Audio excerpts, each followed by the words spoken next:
Greetings, everyone, and welcome to a very special When Tinkerbell Rings Her Little Bells Like This edition of Monster Party. Monster Party. Monster Party. Monster Party. Turn the page. Let's put the needle on the little turntable. Yeah, we're gonna. There's so many metaphors that we could put in here that could fit life in general, but specifically our topic. And it's a good one, isn't it? It is. But who are you, sir? I am Matt Weinhold. I'm SHAWN Sheridan. I'm Larry Strothe. And I'm James GONIS. And for this topic, this is one that before we even had a podcast, we did these YouTube shows. And back in the 1950s. Back in the 1950s, black and white kinescopes.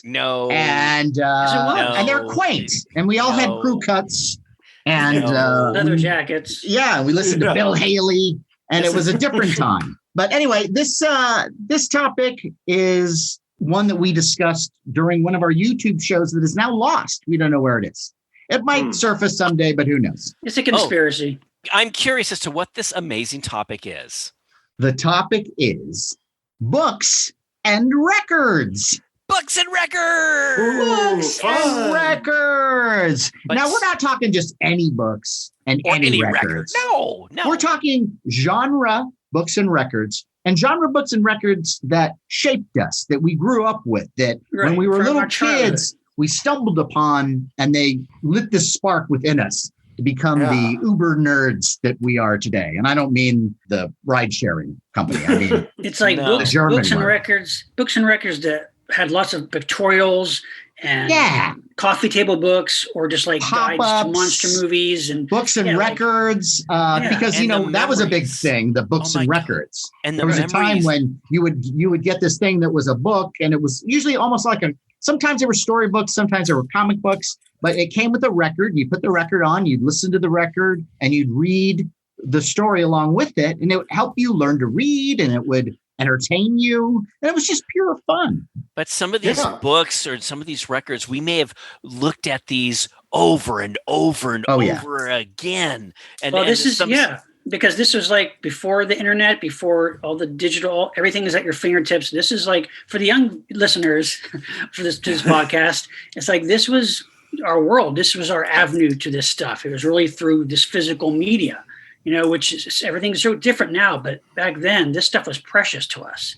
Right. It was like like Larry said, we went through this stuff over and over again. We listened to the records over and over again. We read the books cover to cover. We studied all those black and white photos of movies, so carefully, and wanted to see these films. And so much of what we learned early on as fans of horror and sci-fi was from this stuff. Very well said, Sean. But before we continue, we must introduce our guest, and he is a return guest, and he was with us during our last round of Who Would Win. That's right. And he was very good at that, by the way. But we thought that he's like us. He's around the same age, and he was shaped by the same things that we were. And we thought, what a perfect guy to have on our show. He is an acclaimed writer, artist supreme. And this is a guy who really knows a good steak when he sees it. Yes, he does. And tastes it. Yes, he does. Ladies and gentlemen, Dan BRERETON. Dan BRERETON. Hey. Welcome back. Welcome back, Dan. Hey, thanks for having me back, guys. I'm so psyched to be back on the show. I can't even talk. That's all right. We'll talk for you. We do a lot of talking, almost too much, I think, at times. But yeah. So Dan, the topic. I know that, every time that we look through the Zoom camera and we look at your studio and we look at your background and where you work, it's just like one of our places. There's just stuff everywhere. There's all these things that obviously inspire you and that have inspired you for years. And so I know that you have some very special books and records in your life, I'm sure, that have made a mark on you. I'm in the baby's room right now where we keep records and a record player, and I'm actually pulling some. Well, that's why I can't talk, because I'm doing two things at once. But I'm just grabbing some stuff out of the baby's room so I can remind myself of what to talk about because there's so many things. I mean, because TV was pretty limited when we were kids. We didn't have VHS yet. We didn't get to go to the movies like whenever we wanted to. At least I didn't. Oh, no. So No. they were really important. They were super duper important for us to have our collection of books and records. And you could throw a record on any time and you could listen to it a million times. And we did. We wore those things out. Oh yeah. It was the only media we had control over. That's true. Right. That's very true. Yeah. Yeah. And the most fragile one too. That's what gets me. Yeah. Is that Right. Yeah. Okay. We're going to give you the responsibility of handling a vinyl record. Exactly. Don't scratch the record. Although because this stuff was so scratched precious, but because this stuff was so precious, actually, I did take care of this stuff. Yeah, I was me like, too. I tried. I tried. I did my best. Yeah. Yeah. Until my mom sold them all at a garage sale. I tried. Oh. Right. Then you had to go on eBay and buy it all back. Listen, my parents were not hoarders like me. Stuff cycled through because sometimes it's the only way that moms can stay sane is if they can clean some of this junk out. And two of my Shogun Warriors. If they can stamp on your dreams from time to time, it just gives them order in their life. I lost a lot of stuff that way. So Dan, why don't you get us started here? Do you have a book or a record that you could tell us that started you off on your journey as a kid, getting into this whole genre stuff? Well, I'll talk about a book that stands out because I still look at it and it's still really important to me. Mm-hmm. And I think I got it for my birthday from Walden Books or B. Dalton Books, if you guys remember B. Dalton. Oh, God. Yeah. Remember that one? Yeah. I got it for my birthday. So I must have been around 11 or 12. And it's a book called Monsters Who's Who. Yeah. Oh, yeah. Monsters I think I've got that somewhere hanging around. Now, this is the cover, the worst illustration of all time on a dust jacket. It's just so bad. Oh no! I now think that's kind of neat. Now, why, as an artist, Dan, why don't you like this? And to describe it, it's got a bunch of iconic monsters on it. We got Christopher Lee, Dracula. We've got Lon Chaney Jr.'s Wolfman. We've got the Beast from 20,000 Fathoms. We got King Kong. The back cover of her is like some. That's the back cover. Yeah. Who's that guy? Yeah. That's from Warlords War Gods of the Deep. War Gods of the Deep, exactly. War Gods of the Deep. But Dan, because I have this book myself on my shelf. The Yeah. name of the book is actually called The Horrific World of Monsters. Okay. From A to Z, all the blood-curdling horrors you love to fear. Okay. So here's the thing, though. You're Okay. right, Give it to us. that's the British original version of the book. Is the British version. It's called The Horrific World of Monsters. Ah. When it was released in the States, when I got the book, and I still have my copy somewhere, it was called Monsters Who's Who. Oh, okay. So Yeah, I think I remember actually that. So a couple of years There you ago, I go. started telling people about this book. Yes, And so I would try and find it. And I found it for people and I would send it to people as a gift because you can get it for like less than $10 usually. Right. And it's in great shape. But I found Horrific World of Monsters. This is the copy I'm holding right now. It's in my studio. I found that and helped replace my other one because my other one is pretty beat up. There's pages missing that I cut out to put on my wall when I was a kid. But I looked at this book probably once a week, if not more, because it's not only is it full of Hammer horror and Harryhausen and Universal monsters, it has Greek mythology monsters. Yeah. It has Marvel Comics monsters. It has cryptozoology. It has, Yes, that's right. Yes. Everything. And that's why as a kid, it's like, wait a minute. So what's real and what's not? Is it Beast in 20,000 Fathoms along with Bigfoot? And it's all real. Hey, It should be Dan, a school textbook. Dan, Look what they have under A. Annihilus. And they Oh have my God. page from That's Marvel awesome. Comics. And then over here on the facing page under A, they have alligator people. Yeah. Oh. Two But then very they also important have- monsters. But then Of they course, also we know have, nothing about the alligator people. But you have they have the Banshee, they have Antaeus, the giant that Hercules fought by so cool. lifting him up. That's awesome. I mean, And as a kid, I Anubis. love the alphabetical idea too. A to Yeah. Z. It's so fun. Yeah, it's monsters. It's called Monsters Who's Zoo, but it's really a Monsters A to Z. Creature Right. from the Black Right. Lagoon. You guys, let me tell Hey. you something. You guys should all, after the show, go on abebooks.com or amazon.com or eBay and find a copy of this book and have it in your collection because it is, you will I have love it. this I have book. it. It's somewhere. Okay. We all have I it. got to I have it. Okay. All right. Hey, Dan, what's the date on that book? There by are the other way? people listening who might not have it, and I'm just I will not accept that. That is true. That is true. There are probably a lot of people out there who don't have. But Dan, the date on that book. Did you do you remember when that came out? That was like. Gotta be It's like- also the first time. It's all the first time that I ever saw the Bi-Beast, which is a Hulk villain. I never saw a comic with the Bi-Beast. Well, I have, but actually, this was first published in '74. So Wow. by the time I got it, I think it was a remaindered book at the bookstore. So it was like cheap, because it had been out for Sure. a while. Right. Yeah. But yeah, originally this one came out in the UK in '74, and then not sure when it came out in the States. But it just captivated my imagination, and it also scared me and thrilled me too. I was not real big on scary movies, and there are some images in this book that are frightening. Totally. There's some Christopher Lee Dracula stuff. There's a Goya painting which is really gruesome, but it's awesome.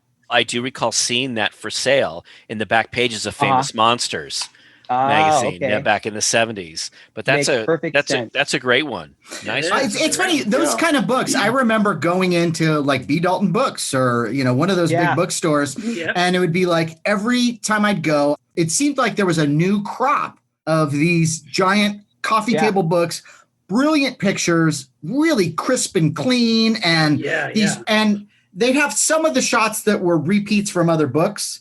But then there'd be like 2 or 3 where you go, oh, I need the book just for that photo. Right. And so like every Christmas, I got one of those books. Yeah. Yeah, but they're they were cool. done kind of seriously. I mean, they weren't like mocking stuff, even No. No. they're just like it was just kind of open this world to all this stuff, That's a great Dan. one. That's a Nice great one, one, Dan. Dan. Yeah, it's a great book. Yeah. Thanks. Hey, Sean, what well, are you well, a series of books that I think all of us should be familiar with, and I love these. These came out like in the '70s, I think, too.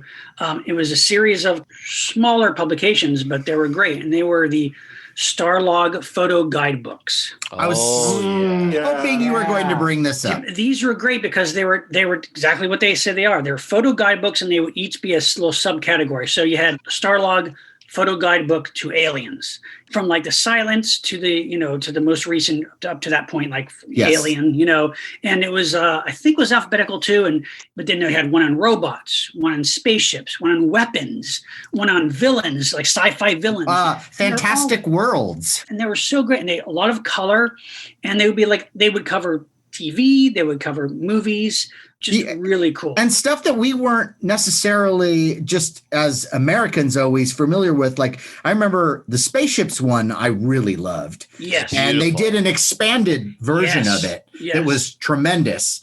And I remember bringing it to school and getting it stolen. But oh man! But while I had it, it was great, and it had even ships from like Blake 7. And I was like, "What's Blake 7?"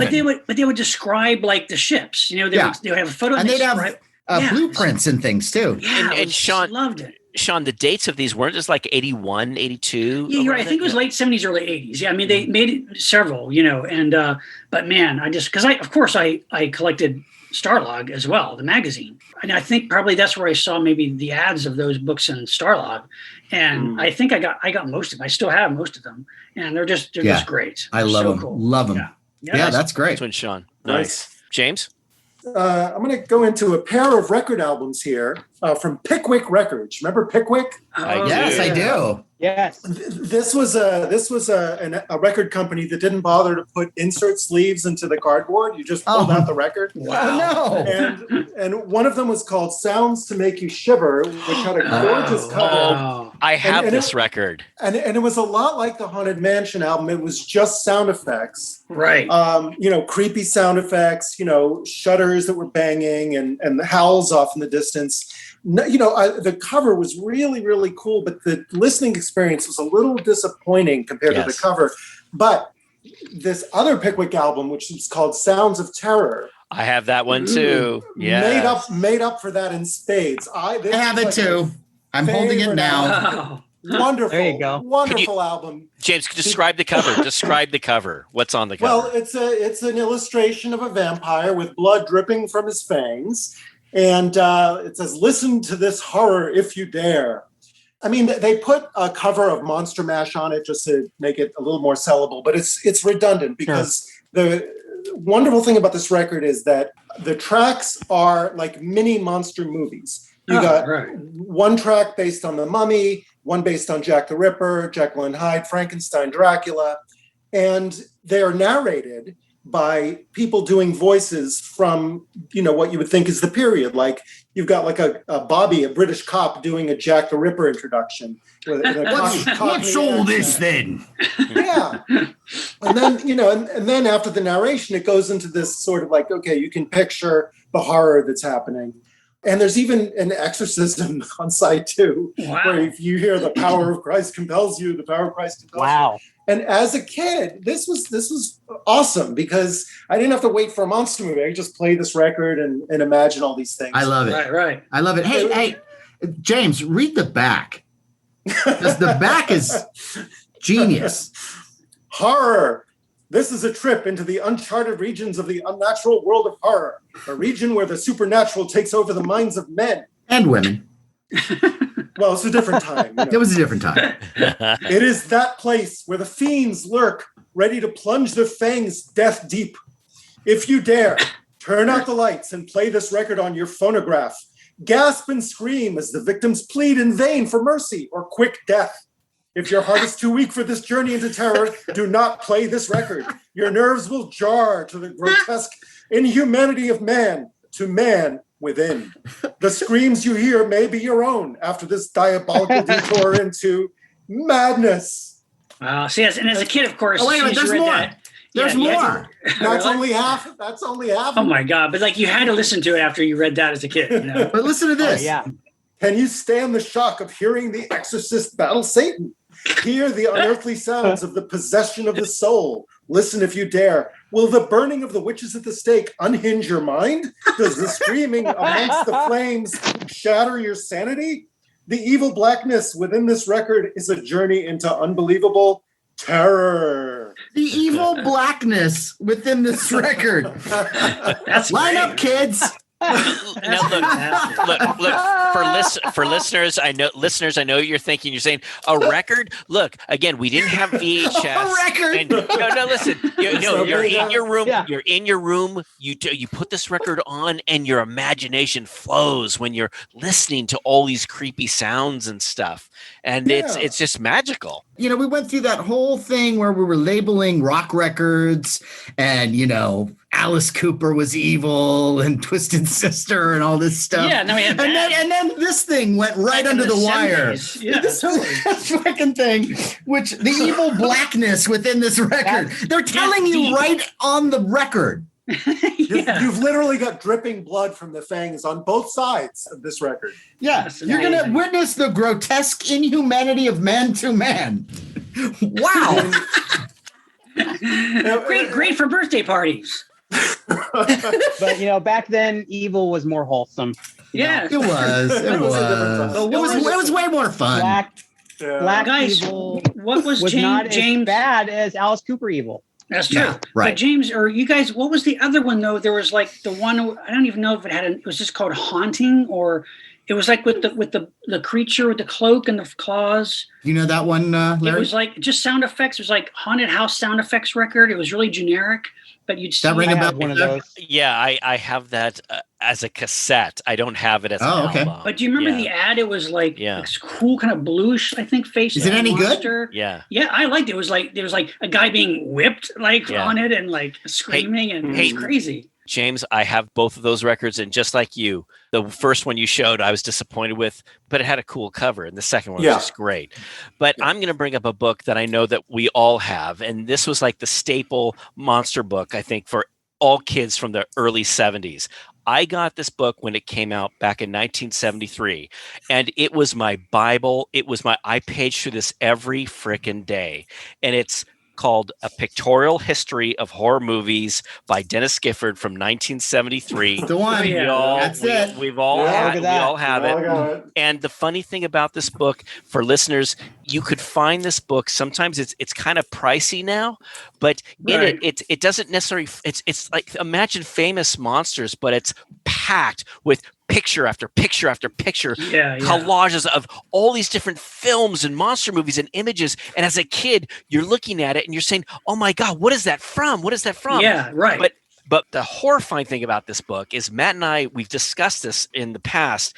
On page 206, there is a horrifying picture of a woman with an axe in her head. Yeah, it's kind of like an attractive blonde with like an axe embedded in her head. And it's like you're going through the pictures. Yes, we'll post pictures, but you're going through. You'll see Frankenstein and Dracula and creatures, but you get to this on page 206. You're like, what the hell is that? And that movie was like an obscure movie called The Black Cat. From the 60s, I think, like a really obscure movie. But yeah, that one definitely got my attention. You know, it's funny, that Sean, one and the chlorophyll monster from Mad Doctor of Blood Island, me too. On the beach, like crawling in the beach. That thing looked like the most terrifying creature ever created for a film. And then you watch the film, and then you're like, well. Yeah, but still, you had because you had pictures of like Universal monsters and silent films, and then you have that, it's like, and everything was across the spectrum. Exactly, Sean. You had pictures of monsters or creatures or horrifying images of stuff that we had never seen, and that makes you want to find them. In 73, I'm 9 years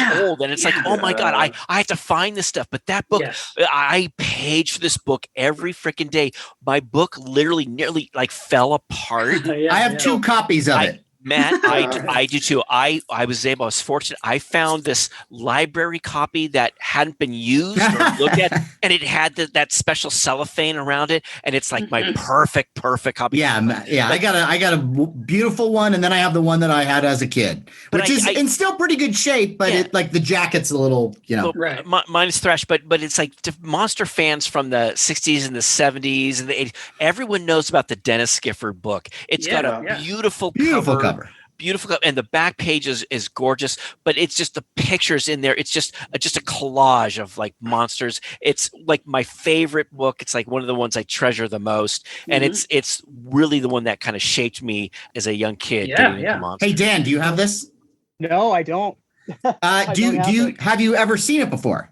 I maybe, but it's not part of my childhood. I think because I was really monster movies kind of scared me when I was little. Oh, okay. And what do you think of that artwork, though? It's famous, though. No, I think it's proven on Monsters Who's Who for sure. No, I want that book. No, I want that. No, I want it. Show for sure now. Show the back. Look I at want to see the back cover. Show me the back cover. Well, see, it's worth mentioning that the jacket was the work of artist Tom Chantrell, who was actually a very accomplished. That's a great back cover. That should be the front cover.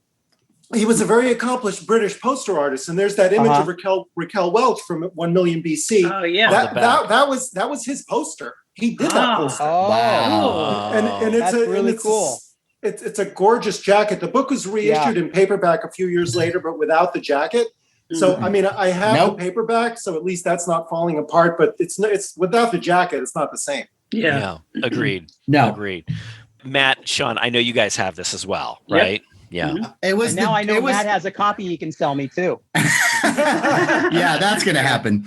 I remember we had this guy in our neighborhood, and he was an only child, and he got everything. He was one of these guys who, like, his parents, all he had to do was just ask for it, and they would he had I loved Big Jim at the time. And he had all the Big Jim toys, and he had everything. He had everything. Yeah. And I remember him coming home with that book, and I was just like, I pleaded with my parents because I wanted it, and I needed it now.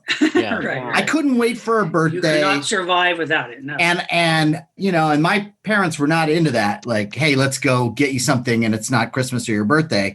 But they got me this book, and it's like, man, I mean, it was a life changer because at that age, you've seen your 25 movies that are on rotation, and then you go into this thing, and there's all these silent films. And, oh my God. Just incredible. Matt, didn't you spend hours looking at this book? Yeah. I mean, and then I read it.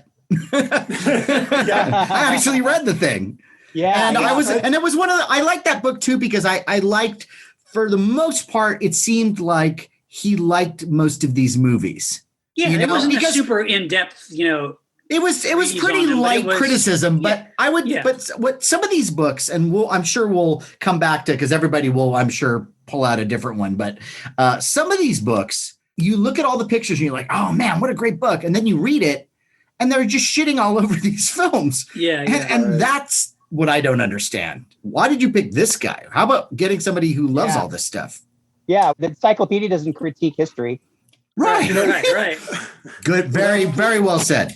without being hyperbolic, I think it's safe to call this the Citizen Kane of horror movie books. I would agree. For our generation, for sure. I would say the Bible. Yes. Yeah. Yes. I would totally agree. Yep. So Matt, how about sharing one of yours? Okay, well, I'm going to give you one that you might not really expect. Oh. Because this comes from a time before I had access to these books. And yeah, in the school library, maybe you had a couple little things that were kind of, monster books or whatever. Right. But the stuff that I had immediate access to was limited. And so there were a set of books put out by Time Life. And it was a 3-volume series called The World We Live In.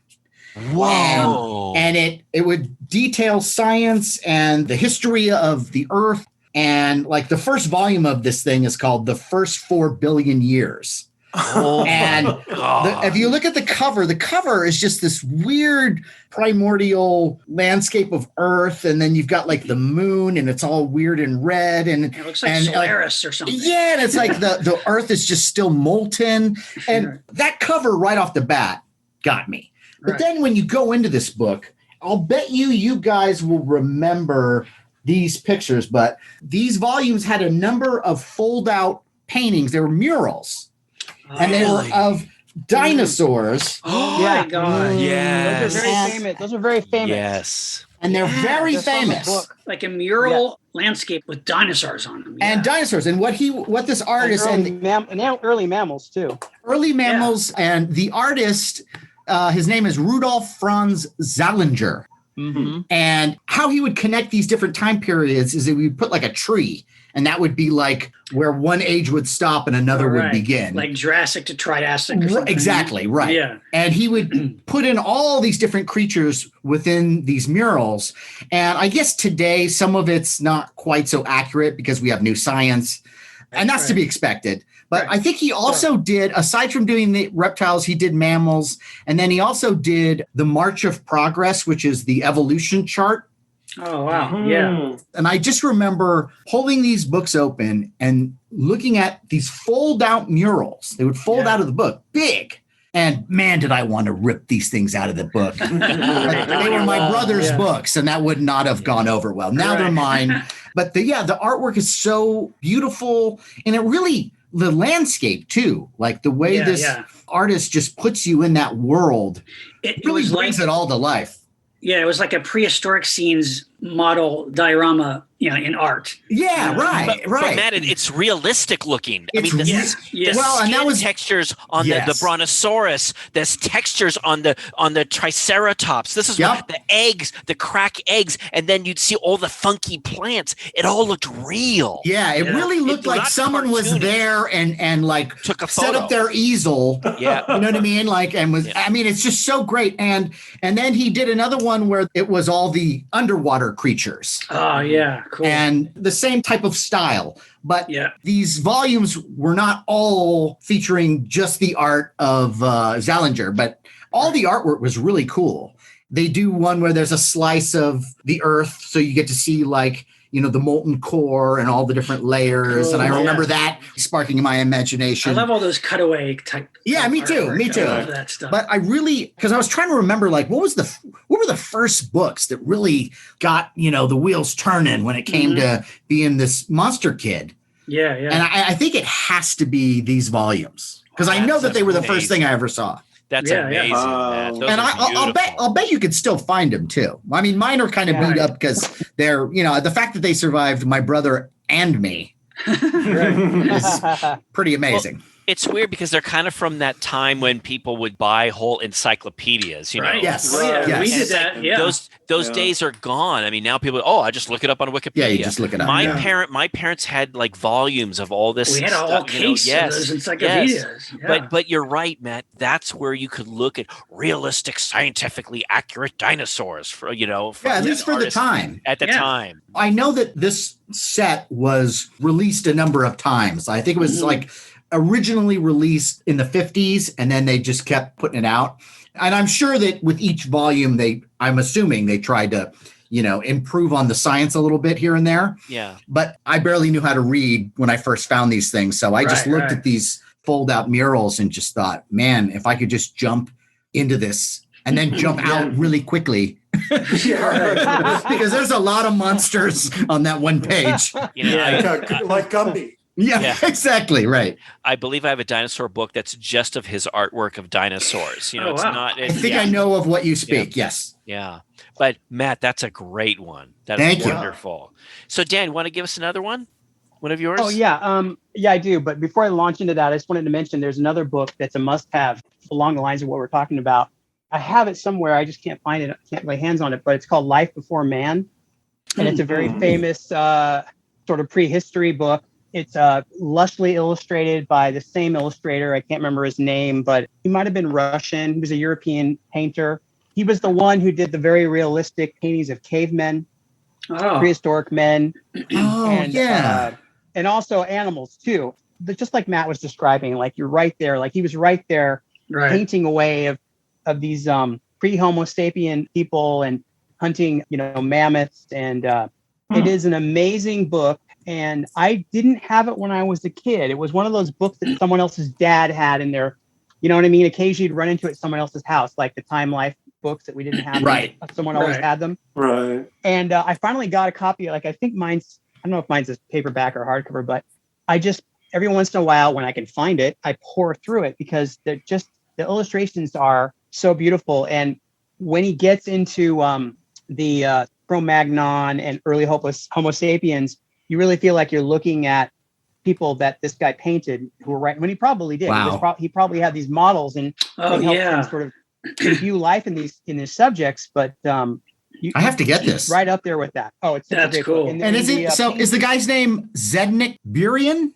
Yeah, Burian. 1972.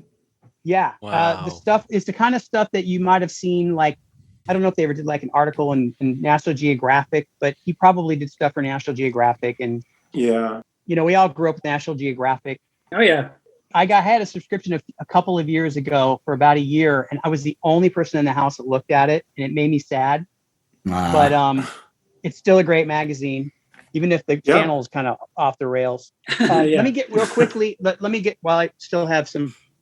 Okay, so when I was a kid, I listened to this record about 100 zillion times. And it's not just a record, as you know, it is a book. Oh, yeah. Walt Disney Presents The Haunted Mansion. Now, this is the 45 booklet. I have that, this yes. is not the LP, right. Now, I didn't see The Haunted Mansion until I was a teenager. That was the first time I went to Disneyland when I was around 13 or 14. And I'm pretty sure that might have been the first time I rode the ride to the Haunted Mansion. So all I knew about the Haunted Mansion up to that point was pretty much from the pages of this illustrated book. Wow. Where you've got the hitchhiking ghosts and the executioner holding open doors for ghosts and the portrait room and just the Hatbox ghost and Madame Leota looks like Shelley Winters in this book. But here's the bride. Yeah. And then the facing page is the Hatbox. Oh. Which you couldn't see, which I never saw. I never, he didn't show up. He didn't come back again until just a few years ago. That's right. Yes. So Dan is showing these illustrations done by an artist, and they're a little cartoony. They're a little cartoony. I think a lot of it is either the work or based on the pre-planning art for the ride. Yeah. Well, they're sort of like in line with Mark Davis, who was the illustrator who worked for Disneyland. He created, Maleficent and so many other characters. He also helped work on the park and stuff like that. So good luck trying to get any credit with Disney for your illustrations back then. It's not like I told you. Hey, Dan. This stuff. Dan, could you explain the Hatbox Ghost? Yes. Yeah, the Hatbox Ghost was part of the attraction, and he was going to go into the park, and he didn't work. The animatronic didn't really work the way he was supposed to. And so the way he works is he was there for about a month or so. Yeah, and they pulled him, and so he's a kind of a manic-looking gentleman, manically friendly-looking ghost with a top hat, and he's holding a big hat box. And what would happen is that his head would disappear, and then it would reappear inside the hat box. Like you could see through the hat box, and his head would be there, and his head on his shoulders would be gone. So it would go back and forth. And they couldn't get that to work properly, and so they pulled it out. And I guess he was supposed to be the groom of the bride. The bride, woman yeah. with the- Oh, yeah, who's also in the same room, I guess. So, and then just, I don't know, was it 2017, 2018 when they actually got him back in there Yes. and they made him work with some new technology. Yes. And the love summer that they brought him back, we took the family after Comic-Con in San Diego was over. We took the family to Disneyland. That was the kind of thing we used to do. We would drive home and we got to the Haunted Mansion and we get on and we know we're going to see the Hatbox Ghost. We know he's back in there. So we go through the ride and then there he is. There's the Hatbox Ghost. And I am beside myself. I am 10 years old again, because at 8 years old, I would have been scared. But at 10 years old, excited. And the ride, you know how the ride sometimes just comes to a stop? Yes. And then they kind of tell you to be calm. We're going to get it going. And you Right. sit there and wait. That happens a lot on that ride. And the reason why is sometimes there's someone either in a wheelchair or someone that's old where they need help getting on a ride. So they have a punk kid. Yes. But typically it's someone that needs help getting on the ride and they have the power to slow the ride down or make it stop. Sometimes a ghost gets out of line. They have to kind of exactly. Right. Hey, that happened to me in your seat. That happened to me in Paris Disneyland in the Haunted Mansion, or the Phantom Manor, as it's called. Phantom there. Manor, yeah. And that is one of my favorite haunted mansions ever. That ride. But we got caught, and then we were just sitting there watching all this stuff happen for about a good 7 minutes, and it was glorious. It's wonderful. It's like a treat. So we stopped for 2 minutes. The ride stopped for just about 2 minutes. And I know that because I had my camera going on my phone and I was videoing for the entire 2 minutes the Hatbox Ghost going back and forth and back and forth. His head moving from his head to the Hatbox. I have this video of we had an audience with the Hatbox Ghost for about 2 minutes. And great. it was like such a gift. You know what I mean? Because that's all I wanted. That's all I wanted. Right. And then I got to stand there and if he could have talked, I could have asked him questions. It was just so amazing. Yeah, I love that so much. That was They should make him do that though. If the ride breaks down, all of a sudden the Hatbox Ghost just goes, "So how's everybody doing? Where are you from? Town? Yeah. Did you try the churros? Right. You know, we make a bowl that's made out of sourdough French bread. You know that? Yeah. You know, you can that's bring us. me home with you. Dan, that's a nice one. That's a nice one. Hey, Sean, how about you? You want to give us one? There's two books that kind of go together that I loved as a kid. I still have. And these were kind of like guidebooks, but they're visual guidebooks also.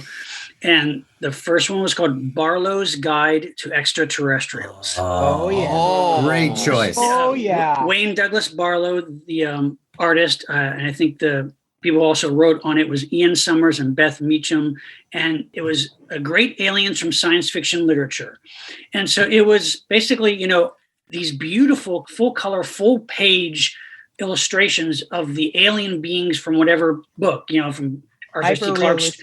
Yeah, really realistic, from maybe from Childhood's End or whatever, like famous sci-fi novels or the stories. Durder, the And they were so good. And they would have, and the old ones. Yeah. The old ones, Matt, like you were describing the fold out of the dinosaur thing, this had a fold out thing inside too. It was like a size comparison. They have all of them together. And it was so fantastic. And they would describe the whole biology of the aliens.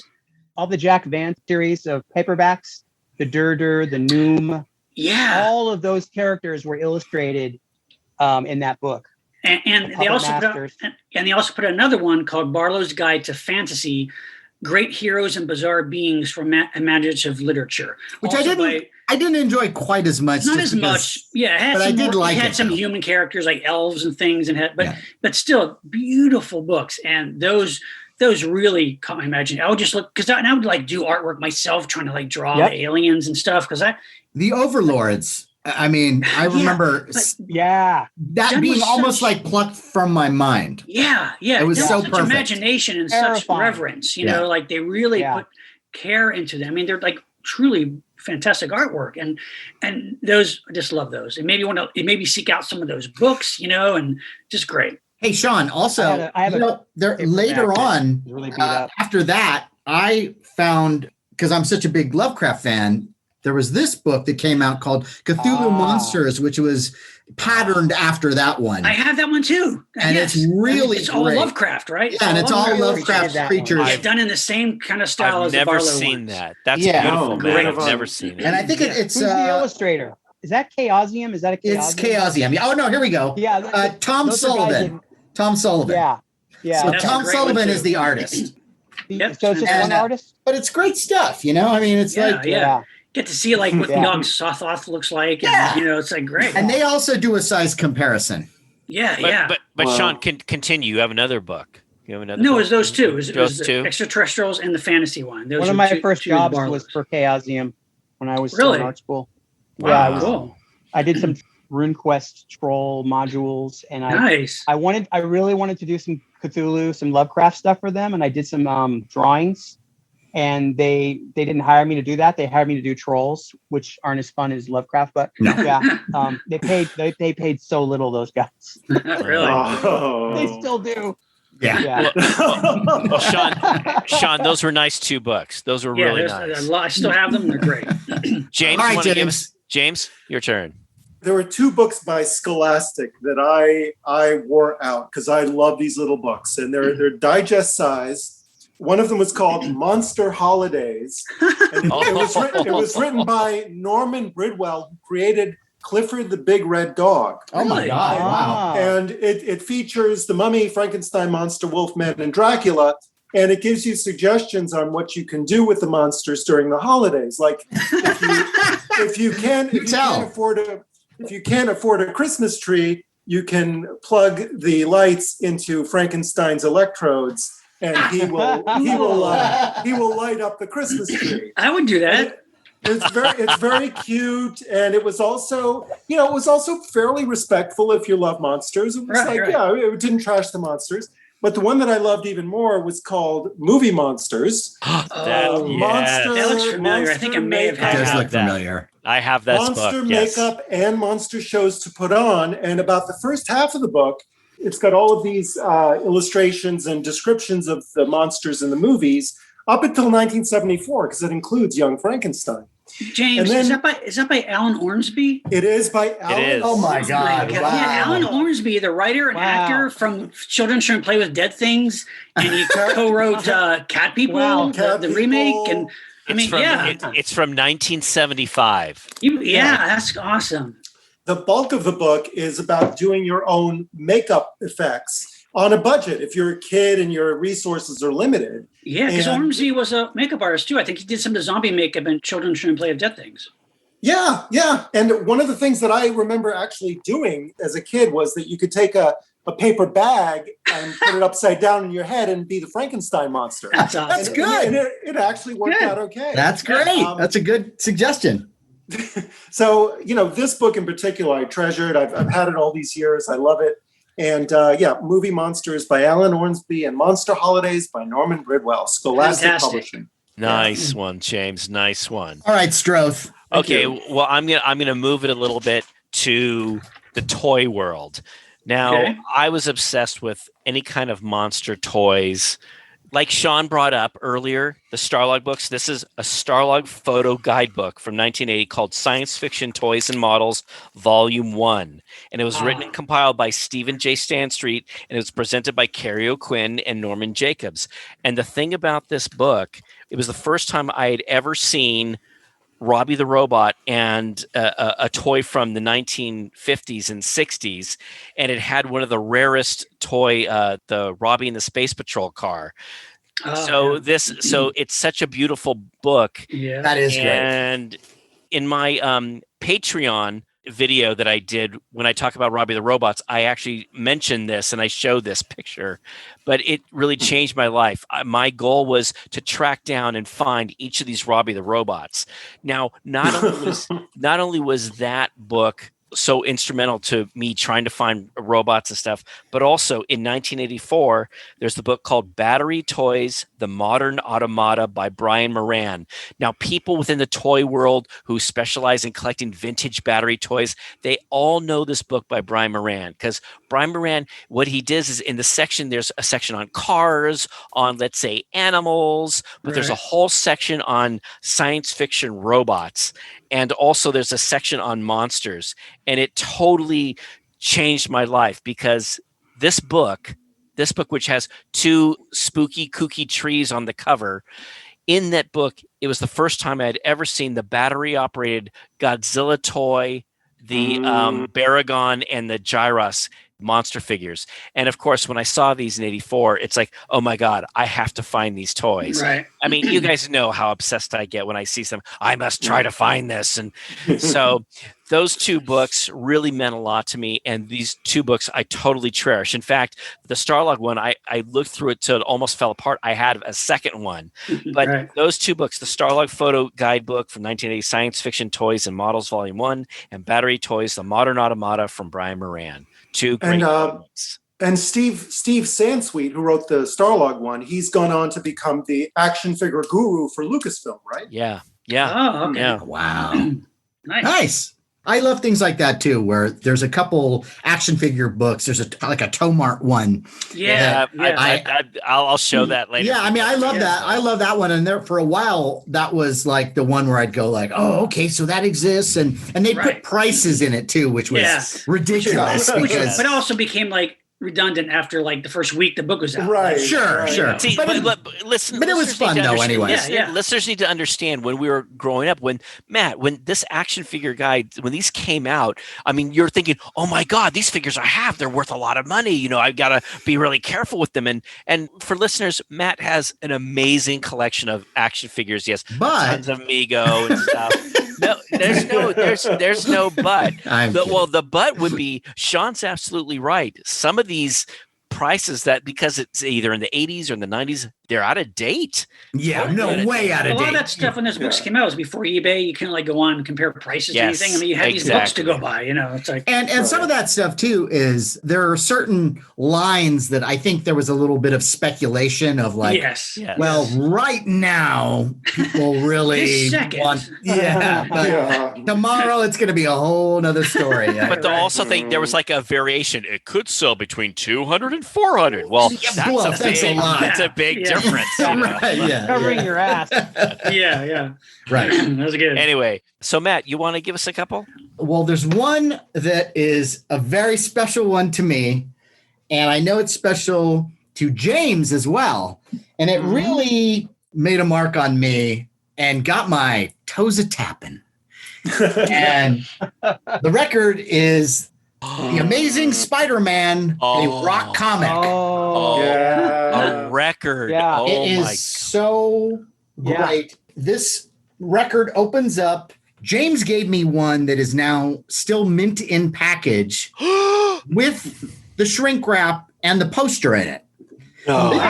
This does not have that, but it's got this fold out artwork and oh my God, artwork by John Romita. It's beautiful. And as I'm told that this is the only work that he ever actually colored of Spider-Man. Really? Wow. But that's what the internet says. But this thing is so good. And so it's got this great story that involves a team up with Doctor Strange. That's wonderful. You get like this horrible nightmare, bad dream that Spider-Man goes through where he's, of course, Aunt May's in trouble and every single villain from Spider-Man is coming at him. Right. And it's terrific.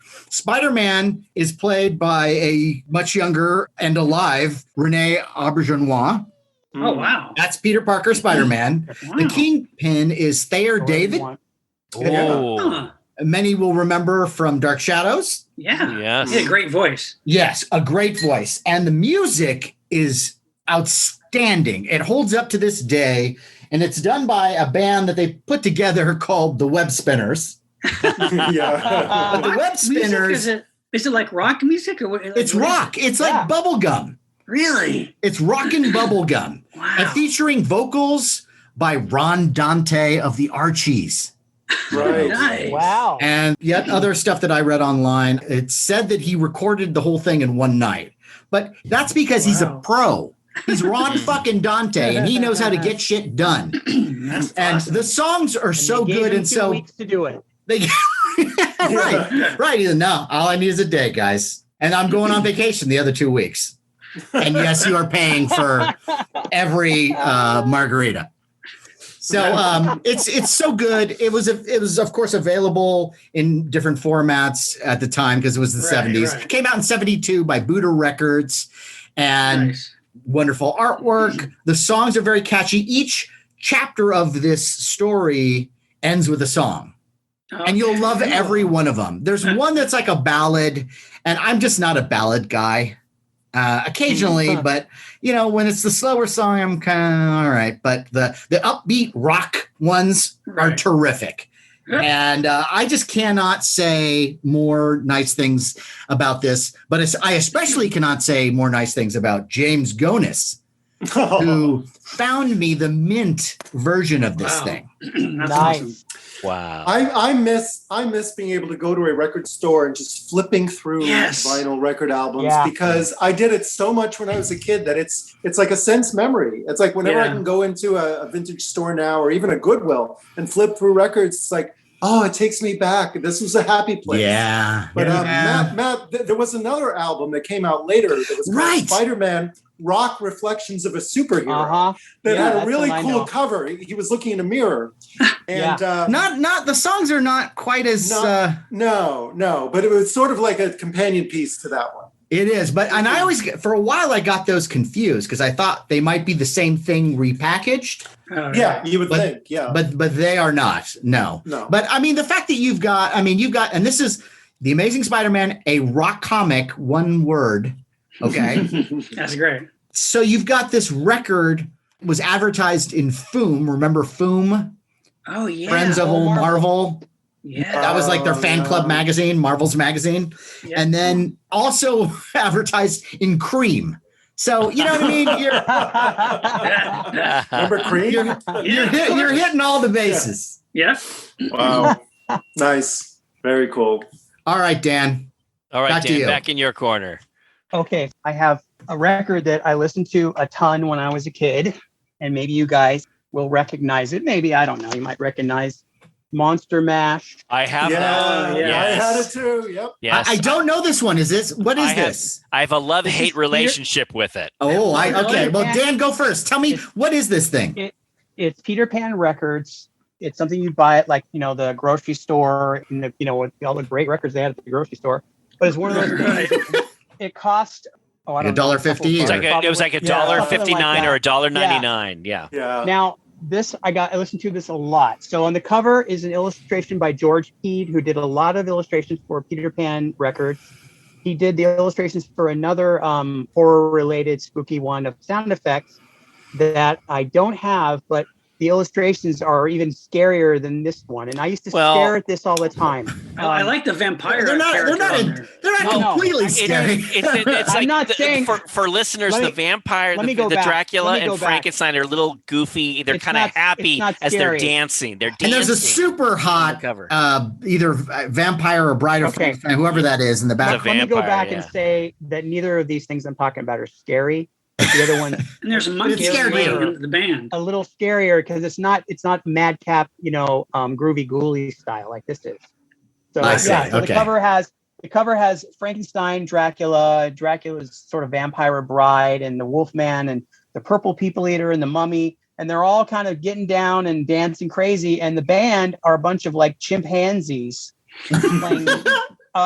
Who knows course. why they're chimpanzees, but they're the ones playing Monster Mash. There's bats flying around.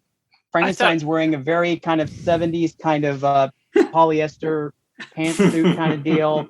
The back cover is awesome too because it's a maze that you go through. Oh, that's I nice. love that I kind of like stuff. that. And That's cool. You could follow through, and you probably can't find a lot of copies these days that don't have like a big pen marker Yeah. that goes through. the Right, whole thing. right. Typically, they're This one, wrecked. Yes. I happen to yes. get a nice Fucking copy. kids. Now, I always like George Peed's artwork. And I was trying to find more stuff by him and trying to do a little research and hunting down his other stuff. I found out an interesting fact that probably no one else is going to give a shit about, but I'm going to tell you anyway. So one of my favorite children's book authors is Bill Peet. And Bill Peet was a Disney animator story guy for years. He worked on most, if not all, of the major Disney films from like Snow White all the way up to, I think, Jungle Book was his last thing. Wow. Before he left the company. And he was one of those unsung heroes of the studios. And he was one of the best. He was so good that he had to leave Disney and start his career as a children's book author. He did a book called The Womp World. You guys remember The Womp World came out in the late 60s? His style was ink drawings that were colored with colored pencil. And so it had a kind of Disney-esque look to it. Okay. But very illustrative and just super imaginative. Animals, circuses, cars, fantasy creatures, dragons. There's a book called The Wingding Dilly, which is about this dog that wants to be more than a dog. And so a forest witch turns him into the Wingding Dilly, which is this thing which is part elephant, part giraffe, part moose. You know, I mean, not quite what he had in mind, but that's fine. This guy, if you have young kids and you want to find books for them, look up Bill Peet, because there's like 40 books he did and they're all amazing. Wow. And they're varied, but they're such high quality. He and his family had a capybara as a pet because when Walt was doing a series of stuff that was taking place in South America, and a bunch of animators went to South America, and while they were there, he brought home a capybara, and it lived in their swimming pool for a few years and got bigger and bigger and bigger and bigger. And he wrote a whole book about it called Cappy Boppy, which was the name of their pet. Wow. And then he did a self-illustrated autobiography, which mostly talks about his time at Disney, which is very dishy on Disney. And really, wow. There's even a story in there about how he had some disagreement with Walt over something, and it was Mother's Day weekend, and on Mother's Day he was driving early in the morning to get flowers for his wife for Mother's Day. And he stops in this flower shop. I mean, just keep in mind, this guy is like a children's book illustrator. Okay, he's just a normal guy. He's in a flower shop. This is probably the early 60s, mid 60s, maybe 50s. And the phone rings in the flower shop, and the owner answers the phone, and then he pauses and he says to Bill, he says, "Excuse me, sir, is your name Bill Peet?" He said, "Yeah." He goes, "Well, it's for you." And he's like, "Okay." And he picks the phone up, and it was Walt. Walt said, "Hey, Bill, I just want to let you know that I was thinking about what you were saying before, and I think you were totally right. And just wanted you to know that." And he's like, "Okay, Walt, great. He goes, "Well, I'll see you on Monday." "Okay, have a great day." And okay, bye. And he says, to this day, I don't know how he knew I was at that florist shop. Oh my God. Scary. So That's the magic of Disney. This ties into another book called Walt Disney Hollywood's Dark Prince, which is very unauthorized. I know that book. I've read it. Read it cover to cover. Great book. Yeah. So in that book, you know that the biggest revelation of that book is that Walt was a hired informant. Well, he was an informant for the FBI. Yes, he was. Who wanted him to keep a lookout on for communists and things like that. The Reds. And he was people who were in the studio. Yes, the animators. Well, not just in the studio, but people that he was hobnobbing with too. You That's know. right. So here's the thing: he was very, very upset and crushed by the union movement that was formed when his workers went on strike. They were the last ones. Union. The last ones to become very union. Personally. Yes, he did. He saw it as his children were turning against him. He didn't understand it all. Yeah. So he was very anti-union, which made him very anti-communist. Yes. And so what was cool was I had read both these books. And so when I read the Bill Peet autobiography to my kid, to Evan, when he was probably 7 or something, I had this epiphany where I'm reading about Walt calling him at the flower shop and realizing, right. And maybe Bill probably realized it too, but didn't want to say it in his autobiography, was that he was having everybody followed. Yeah, or so had taps and all there. Yeah. How crazy is it that he would call him in a flower shop to kind of let him know that he was keeping tabs on him? Wow. It's like so everywhere you look, you turn your back and there's Tinkerbell, and you're like, oh fuck. So I read that originally Bill Peet, when he wrote his autobiography, really just wanted to write a book about him and Walt and his time at Walt Disney, but the publishers and like maybe some other powers that be said, maybe you should make an autobiography so we don't get sued, and then you can spit that stuff. So there are these great illustrations that he does all throughout the book of his life, including illustrations of Walt Disney acting out scenes from movies. He said he was a great actor, and he was a great showman, and he was a great story man. Yeah. And his greatest power, Walt Disney, was his ability to kind of tell a story. And so he would stand in front of the animators on the animation board where all the storyboards were when he was going over them, and he would act out the scene. And so there's drawings of Walt arguing and yelling at people and acting things out. And this book is just a treasure if you like that alone. But I need this now too. Yeah. So let me get back to George Peede. Turns out George Peede and Bill Peet were brothers. Oh. Did they know? Bill Peet's name was Peede, but he changed it to Pete. Okay. And George kept the family last name. I see. Two roads diverged in a wood, and one became more famous, and the other one worked for Peter Pan Records. But oh well. But I didn't know that from reading the autobiography, that his brother was also a kind of well-known, accomplished illustrator, which is also very interesting. He talks about having a brother and everything, but he never gets into who his brother became or anything like that. He kept that. And I felt like that was kind of weird. So was there something between those two, some contention or something? And so, just in loving this kid stuff, you learn about all the dark side. Sure. Yeah. Well, there's a dark side to everything, it seems. Yeah. And everybody. And everybody, yes. Yeah. Right, Matt? Right? Yeah. Oh, yes. Oh, yes. Yeah. It's if anyone's interested in the unvarnished Walt Disney story, which I think is fascinating. Yeah. Disney, the Dark Prince. It's not even that it makes him out to be a villain. He was not a villain by any stretch, but he reminds me a lot of flawed person. He's just one of those people that the legends just grow and grow and grow around him, and people are okay, and he's okay with it. Like the fact, plus he also created his own legends, like the story of how Mickey Mouse came from a mouse that was in the studio. That's all make believe. Yeah. There was no mouse. He doesn't draw. Yeah, he doesn't draw. You know, the Sacramento Bee logo says Walt Disney on it. Because supposedly Walt Disney designed the Sacramento Bee logo. It's a little cartoon bee. He didn't draw that. It's probably drawn by Ub Iwerks. Well, see, Dan, I just really quickly, if I could just interject, it's funny you should say that. Ub Iwerks had helped work on Oswald the Rabbit, and when they came up with the idea Oswald the Rabbit. Yes, and when they came up with the idea of the mouse, what Iwerks did is the story is make the rabbit a mouse. He erased the ears, put the nose on, and put circles. Yeah, it's pretty clear from looking at the two. But here's the funny That's thing. Because Dan, they lost control. They lost control of the character, Oswald and the they had Rabbit. To come up with a new one. But what's interesting is Disney has since bought the rights to Oswald the Rabbit, so now they own it.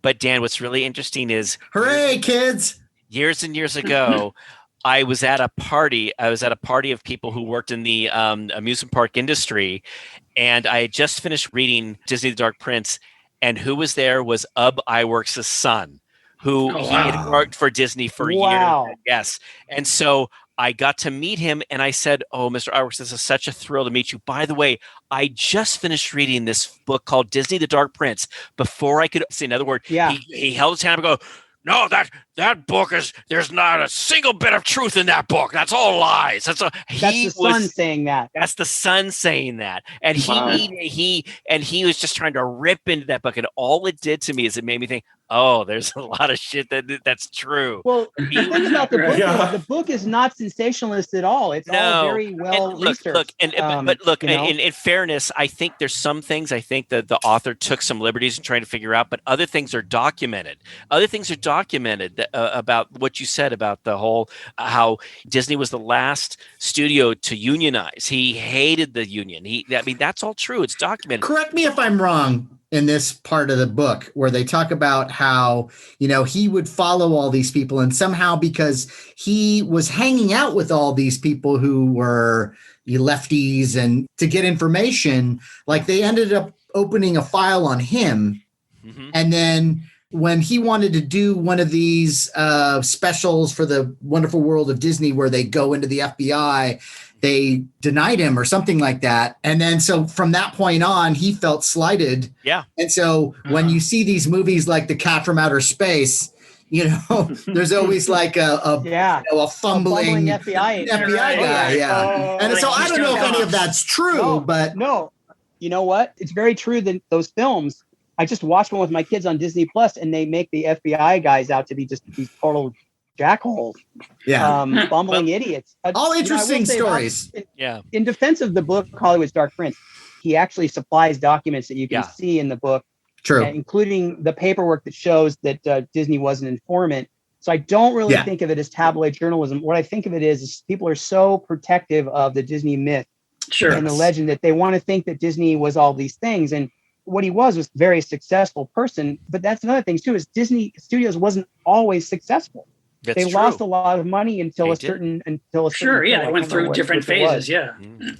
Well, and his brother was instrumental in keeping the company together, and Ub Iwerks was the creative force, the workhorse behind everything, and Disney was the showman. He was the face of things. And I think you can say that about a lot of moguls, that they will take the credit because they become a brand, and people are more interested in the brand bringing them something than Walt Disney present the thing by a guy who works for him did this. No one. Right. Well, that's why now when you get the, you know, from the producers of, you know, like, I mean, I don't want this to turn into a whole Disney thing, but Dan, that is a great book, by the way. That is a great book. Well, we're talking about books, and that's, no, but Dan, great one. That is a great one. Yeah. Sean, you want to give us a couple, or? Well, there's a record album that I know, Larry, you're familiar with, and probably all of you guys. You might know when it came out, maybe like early 70s, and that was Famous Monsters Speak. The infamous Famous Monsters Speak. Yes, I have. And this one, you know, it's been out, and they reissued it, and you can get like on CD now. I have the CD. It's a great cover. Relationship. Exactly. It's a great cover. I do enjoy it. The Frankenstein monster and Dracula, and they were basically like, there are different chapters, that there are different stories. They're like narrated stories. One was, I think, the Frankenstein monster. It's like Frankenstein monster is talking like in his head or something, right? Or no. I thought it was like there were secret recordings from his mind. That's right. It was like, ladies and gentlemen, we have these secret recordings. Yes. And that was so cool. I love that because you hear the monster go. We're live with the Frankenstein monster. Yes, that's right. And I think one was a Dracula story too, right? That was the other side. Yes. But and at the time when, as a kid, I didn't know what to make of it. Like, it was a little weird. Now I appreciate it more. But what's interesting too is the voices, most or all the voices, is done by a character actor named Gabriel Dell. Yes. Gabriel Dell was one of the Bowery Boys back in the day. And he became like a character actor using stuff throughout the 60s and 70s. He was also the voice of Boba Fett in the animated segment of the Star Wars Holiday Special. Wow. Sean, I didn't know that. He had a good, like, gravelly kind of voice. Like he played the monster. He had a good voice, you know. Yeah. Which of the Bowery Boys was he? He was like the guy. He was that Gabriel Dell. Yeah, he was the guy who was always working. He wasn't always like, he was like the guy who was kind of doing better than the rest of the guy. He would always come in and kind of save the guys sometimes. He'd be the guy when they couldn't get Whitey. Yeah, like he was the Bowery Boy that always had a job where the other guys didn't, you know. Do you have a copy of the record so we can see the record album cover? I don't. There it is. Oh, there you go. The beautiful artwork of the Frankenstein monster and Dracula, and then you've got the other monsters kind of in the background going, cool. When do we get to speak? Yeah, it's like the mummy, the creature. That was my problem. I'm thinking, so after I got this, I'm like, where's the Wolfman story? That's true. Where's the mummy story? I want the creature. What's the Wolfman? The Wolfman speaks? I want to hear the creature. I want to hear the for 20 minutes. What does the creature have to say? No, we saw this. Don't you think, Sean? Don't you think what the creature hear bubbles? You hear bubbles, and then you go, "What is this woman in my?" Yeah, be like in his head, you know. Yeah. This was the case of, we saw this advertised in the back of Famous Monsters, Cap and Company, and we're like, holy shit, this looks amazing. It's got to be the best thing ever. Yeah. And when you finally play it, it's like, but now I appreciate it. Yeah. As an adult, you can appreciate it, but as a kid, it was kind of a letdown. Yeah, I like it now. Yeah, exactly. Yeah. I like the Frankenstein more than the Dracula one. I would agree with you. I like the cover more than the record. Right. I actually have the cover framed for a while. I'm gonna. I have a feeling that they had the cover before they had the album. Yeah. Right. Great one, Sean. Great. That's a fun one. Yeah. James. Here's another picture book called The Movie Treasury, Horror Movies by Alan G. Frank. My dad used to bring these books home, and God bless him.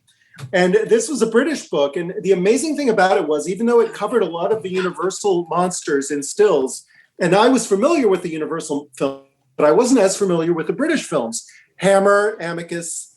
Yeah. And what this book did more than anything else, I mean, there's some horrific imagery, but there were also a lot of images of Hammer glamour, which as a 8-9-year-old boy, I was like, whoa, wait a second. I mean, talking about, stealing glances at National Geographics for, the Aboriginal topless women. I mean, look, I know we're post Me Too right now when you're supposed to be. Look, when you're we are post Me Too.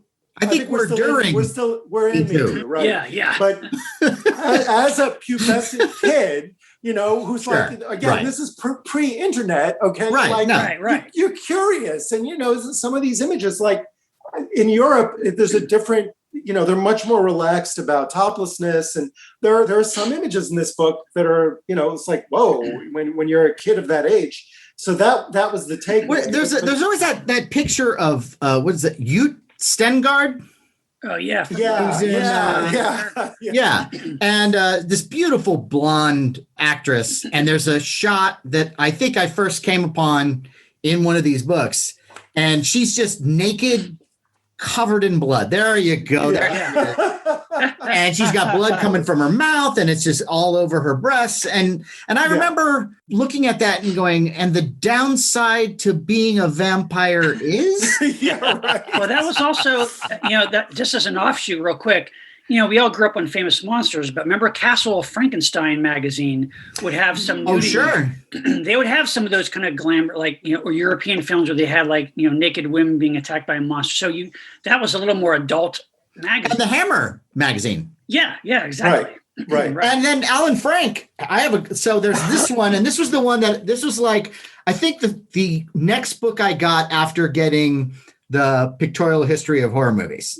Right. Mm-hmm. So Alan Frank, I knew Alan Frank, and then me too. Yeah. I found, hey, Alan Frank keeps them coming with Monsters and Vampires, the movie Treasury series, Monsters and Vampires. And then I go into a store and I see this giant monstrosity, Alan Frank, horror films. And the cover of this big book is, it's Peter Cushing. And what's the name of that actor? Oh, yeah. Anyway, from Frankenstein, the Monster from Hell. Yes, and they're sawing into someone's head. Shane Bryant. Shane Bryant.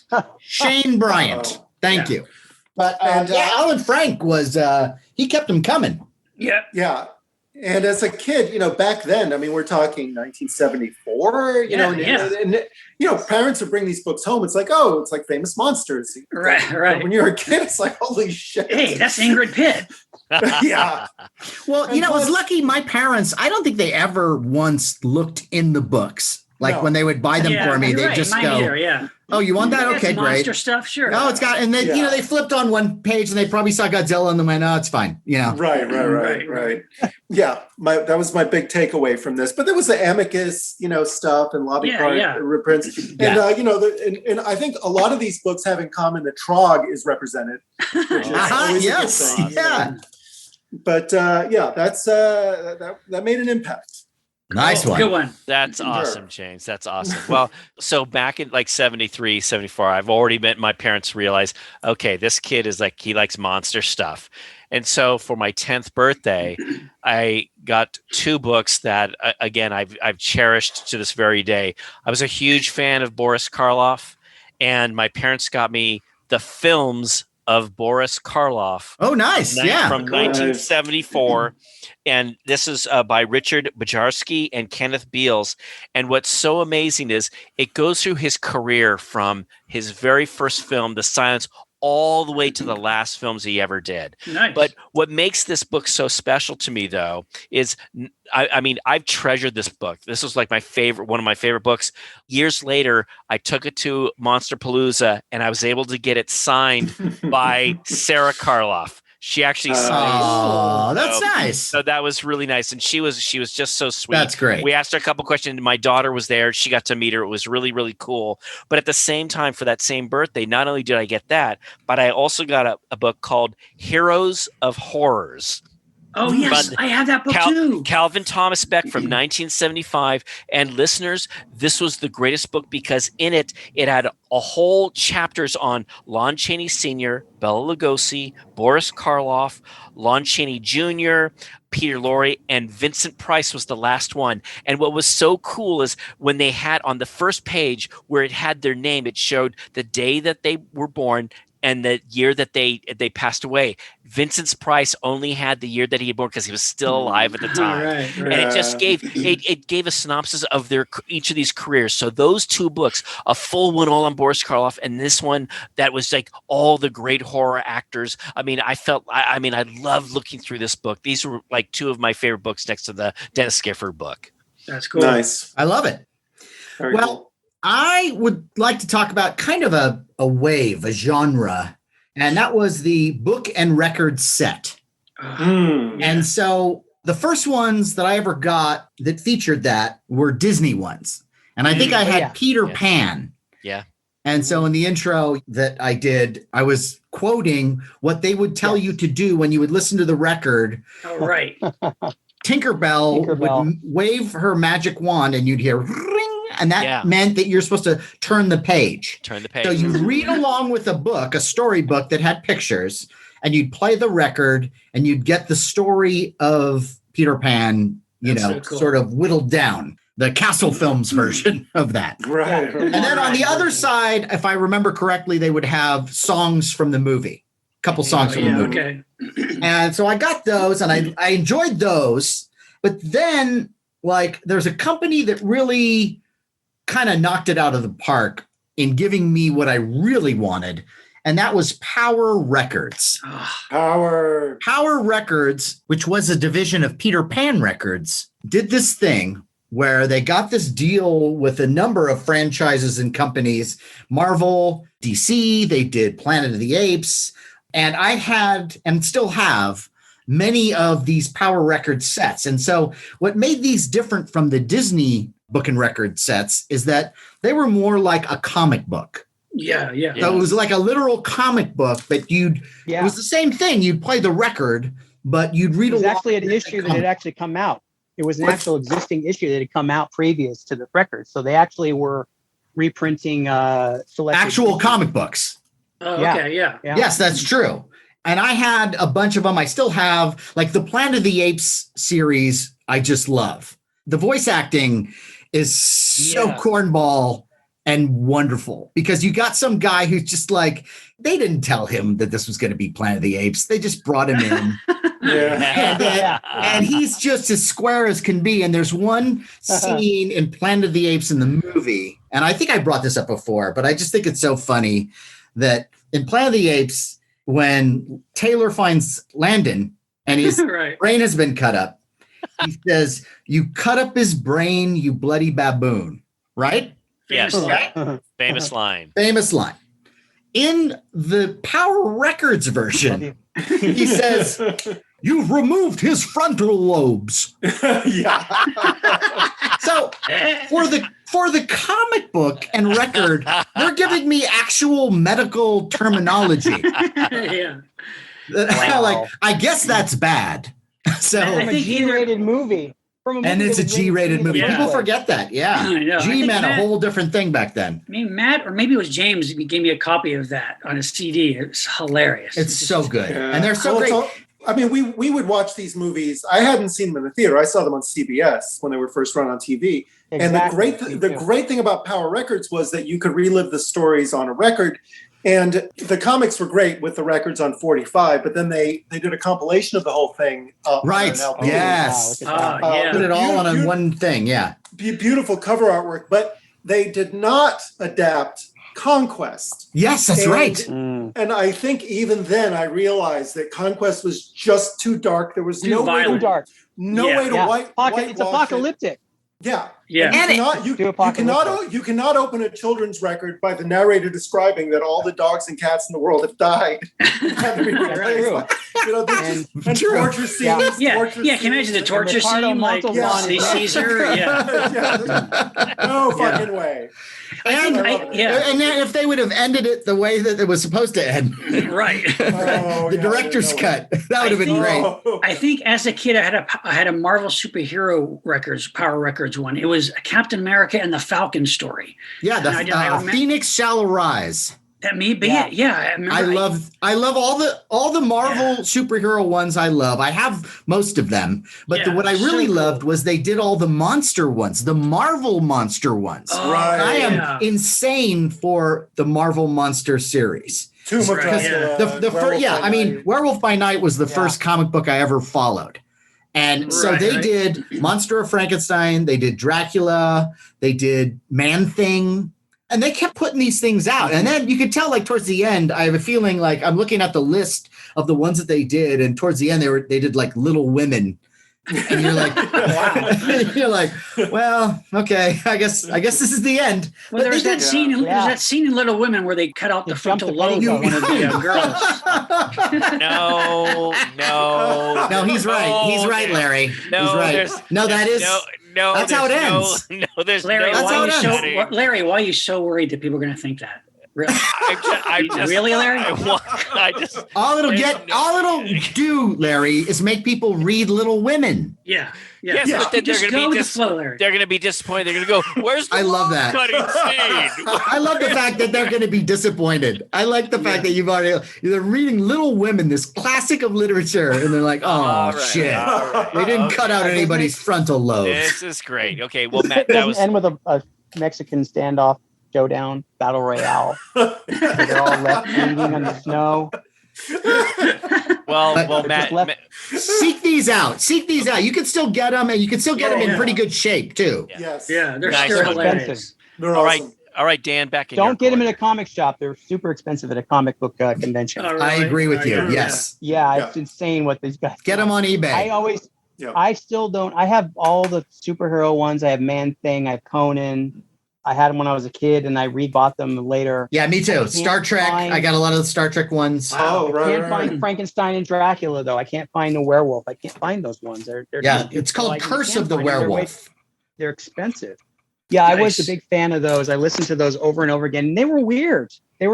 Yeah. The acting was weird. The inflections were. It just added to the craziness of it, though. When I would read Marvel comics, I had my own interior voices and right. You know what I mean? And it was not these. It was not like the Fantastic. So when you listen to them, you're like, wait a minute, that's supposed to be Reed Richards? What? Right. You know, Johnny Storm? No. Can I just interject? And I know I'm not trying to take your turn, but there's a Justice League record that they put out, and it was similar. It was around this time, and it was a LP. And it had stories, and it also had songs.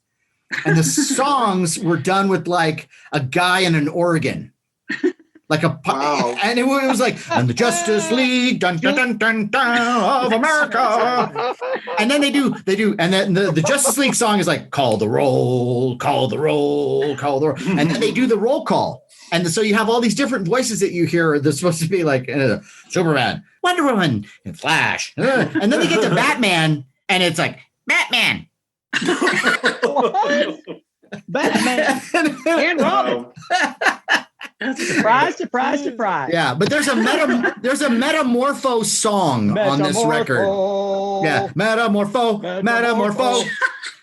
You have to find this thing. Yes. Well, that is nice, Matt. We'll have to look for that. But Dan, do you have one for us? Yeah. What do you got? In keeping with the Marvel Comics subject, I just noticed them on my shelf. These books that were supposedly written by Stan Lee. I'm sure they were. I'm sure they weren't ghostwritten, but this one I think stands out for me because of the cover and that's beautiful. Which is painted by John Romita, by the way. And what is Bad Guys? Yes. Bring on the Bad Guys. By Stan Lee. That's Stan awesome. Lee and a host of other writers and illustrators who take up quite a bit of the stuff in here. It's basically, it's the origin stories and background about how Stan Lee, created everything wholesale by himself with no help from anyone else. But that aside, he does give a little bit of credit here and there. But it's a great book. That's cool. I have them all. It starts with the origin of Marvel Comics, which details the Fantastic Four, the Avengers, Spider-Man, And then there's Son of Origins that goes into Daredevil, Iron Man, Silver Surfer, some other characters. Hey, do you have this one? Do you have the superhero women? Oh wow! That one cool. I found as an adult because I didn't have it, because by the time that came out, I was not living in a place where you could buy books. I was living in Modesto. Were you living in Gilead? No, I was living in Modesto. Yeah, I think by the time it came out, I was moving on to like The Hobbit and Star Wars and stuff. So I was there was a period of time where I got out of comics, into comic strips and into fantasy. And like I said, Star Wars, The Hobbit, Tolkien, Walt Kelly, Pogo strips, Charlie Brown, that kind of stuff. And I was out of Marvel Comics for a while. And then I got back into it when I was a freshman in high school, really heavily. But Bring On the Bad Guys has these great frontispiece illustrations. Every chapter break has a wonderful illustration by John Buscema. Except I think Steve Ditko does the Dormammu one, but like these beautiful drawings that he did. And I was a huge fan of John's then, and I am now. Kirby's in here, but like there's the Gil Kane story, that Hulk versus the Abomination, was just an amazing comic. Nice. And a lot of times Mephisto is in here, obviously. And a lot of times, if I hadn't read a specific comic that was in this book yet, it was my first time seeing it. And a lot of times the book that you want is hard to get. So the only time you're going to see it is one of these books. But true. Yeah. They did Bring On the Women, or what are they? It's not called Bring On the Women. What's it called? It's the chicks. The superhero women. Yeah. That one is interesting because it has a character I think called Femizon, who was created by John Romita, and she's kind of like a female warrior type who I think they were trying to like pattern after Wonder Woman, maybe. Mm-hmm. Although she's a little more fantasy like. More like Valkyrie, she's a female warrior. But some of the choices are a little strange. She was brand new and didn't go anywhere, so I think they were trying to like crowbar her in there, and they left out quite a few others that they could have put in. I don't know why they didn't put Hela in there. I don't know, is Hela in there? Maybe she's in there. It's been a while since I've looked at it. But that whole series is definitely worth having. And then just real quick, to add on to this series, even though it's not part of this series, but it came later, was a book that a lot of artists and a lot of comic book fans saw as a kind of Bible or a guidebook. I certainly did. It's called How to Draw Comics the Marvel Way. Oh, yeah. Famous. Yep. Yeah, it's a famous book. It's a great book for beginners, and it doesn't hurt to have it in your library for a professional either. It's Dan, when did it come out? What year did that come out? I want to say the late 70s, early 80s. I know that John Buscema was teaching a class in New York about comic book storytelling and how to draw comics, and he did the class with Stan. And so they based this whole class is where the book comes from. So the book is based on the course that John was teaching. Oh my gosh. And so after they published the book and these beautiful illustrations, I actually have a friend who lives in the Bay Area who owns all the artwork for that book. Wow. I don't know how he got it all, but he owns all of it. And he's incredible and threatening to show it to me. But quite a treasure right there. But after the book had come out and had quite a bit of success, they did a video version of it that came out in the 80s, where John and Stan are together in this studio that looks like an artist studio, and they go through the book. They go through the book, and it's if you can, I think you can watch it on YouTube for free. Wow! I think it might be at 45 minutes to an hour long, and you get to listen to John Buscema talk and scribble for 45 minutes, and of course Stan as well. Stan is up there doing his thing, and I didn't even know about this video for years up until thank you YouTube, because someone posted it and I was able to watch it about 4 years ago for the first time. That's great. And I remember when I was a kid, and if you guys might recall, if you're reading Marvel Comics in the mid 70s, for a while there was an ad. It was a picture of Conan, and it said John Buscema is teaching a course on drawing comics. And I remember when I was 9 or 10 years old or whatever, I would see that, and I think you might have even seen that, if not before or around the same time as Kubert's school started. I don't know when the Kubert school started, but around the same time. And I remember seeing the Kubert ads and the Conan, or not the Conan, but the John Buscema class, and thinking, God, I wish I could go to Manhattan and take that class. Right. Wow, that was my dream. My dream was to travel to Manhattan. I always called it Manhattan, not New York City. Next thing you know, you're dressed like a cowboy. Yeah, exactly. Yeah, I'm John Voight, and I'm in Manhattan, and I'm looking for the Marvel bullpen. Do you know? There you are, you talented writer. That's great. Well, that's To show my appreciation. Nice. So yeah, that was, and I used to write letters to them and ask them to, I'd send them pictures of characters I'd created and said, you guys can use this character if you want. All I ask is that you send me some like sketches you're going to throw in the garbage. Cause I, in my mind, the bullpen was where they all worked together at Marvel, the Marvel offices. Right. And they're all, rubbing elbows and had their desks and stuff. Yeah. That was true in the Will Eisner era, but not, obviously everyone worked from home by that time. And Right. but in my mind as a kid, I thought they all worked together and they were like this club and they got to draw comics all day. And they probably had scratch paper, I called it, and they would draw little ideas on scratch paper and then they would just throw them away. And I would write letters and say, could you please, could you just send me like a thing you're going to throw away? Anything would be great. And I never got a reply until like years later, because like an idiot, I'm still sending these letters. I write to them and I finally get something in the mail from Marvel. And it has the, an envelope. Kind of cease and desist. Yeah. And it had Spider-Man on the envelope, which was kind of amazing. And I was like, oh my God, they wrote me back. So I opened it and it was thick. It was thick and it was like digest size. It was like 5x8 or something. Sure. And I opened it up and it's a Marvel catalog of merchandise. Ooh. That they have sent me. After years of writing letters, this is what someone finally took pity on me and they just sent me a Marvel catalog. And I don't know if you guys remember, but in the late 70s, they used to do these ads where they would show you merchandise that you could buy, but it was drawn. Someone would draw the Mego figures and someone draw the Spider-Man. Yes, like black and white. So right. Well, they were colored too. They were line drawings, but they were colored in. Yeah. And so this catalog was the whole catalog of all the stuff that you could buy in that style in four color. So there were no photographs. There were just drawings of. That's cool. Yeah. And so like part of me was really let down, but again, I was the only kid I knew. And then Universe who had this book. Right. I poured through it. And not one thing would my mom order for me. She would not write a check to Marvel Comics. I don't know why.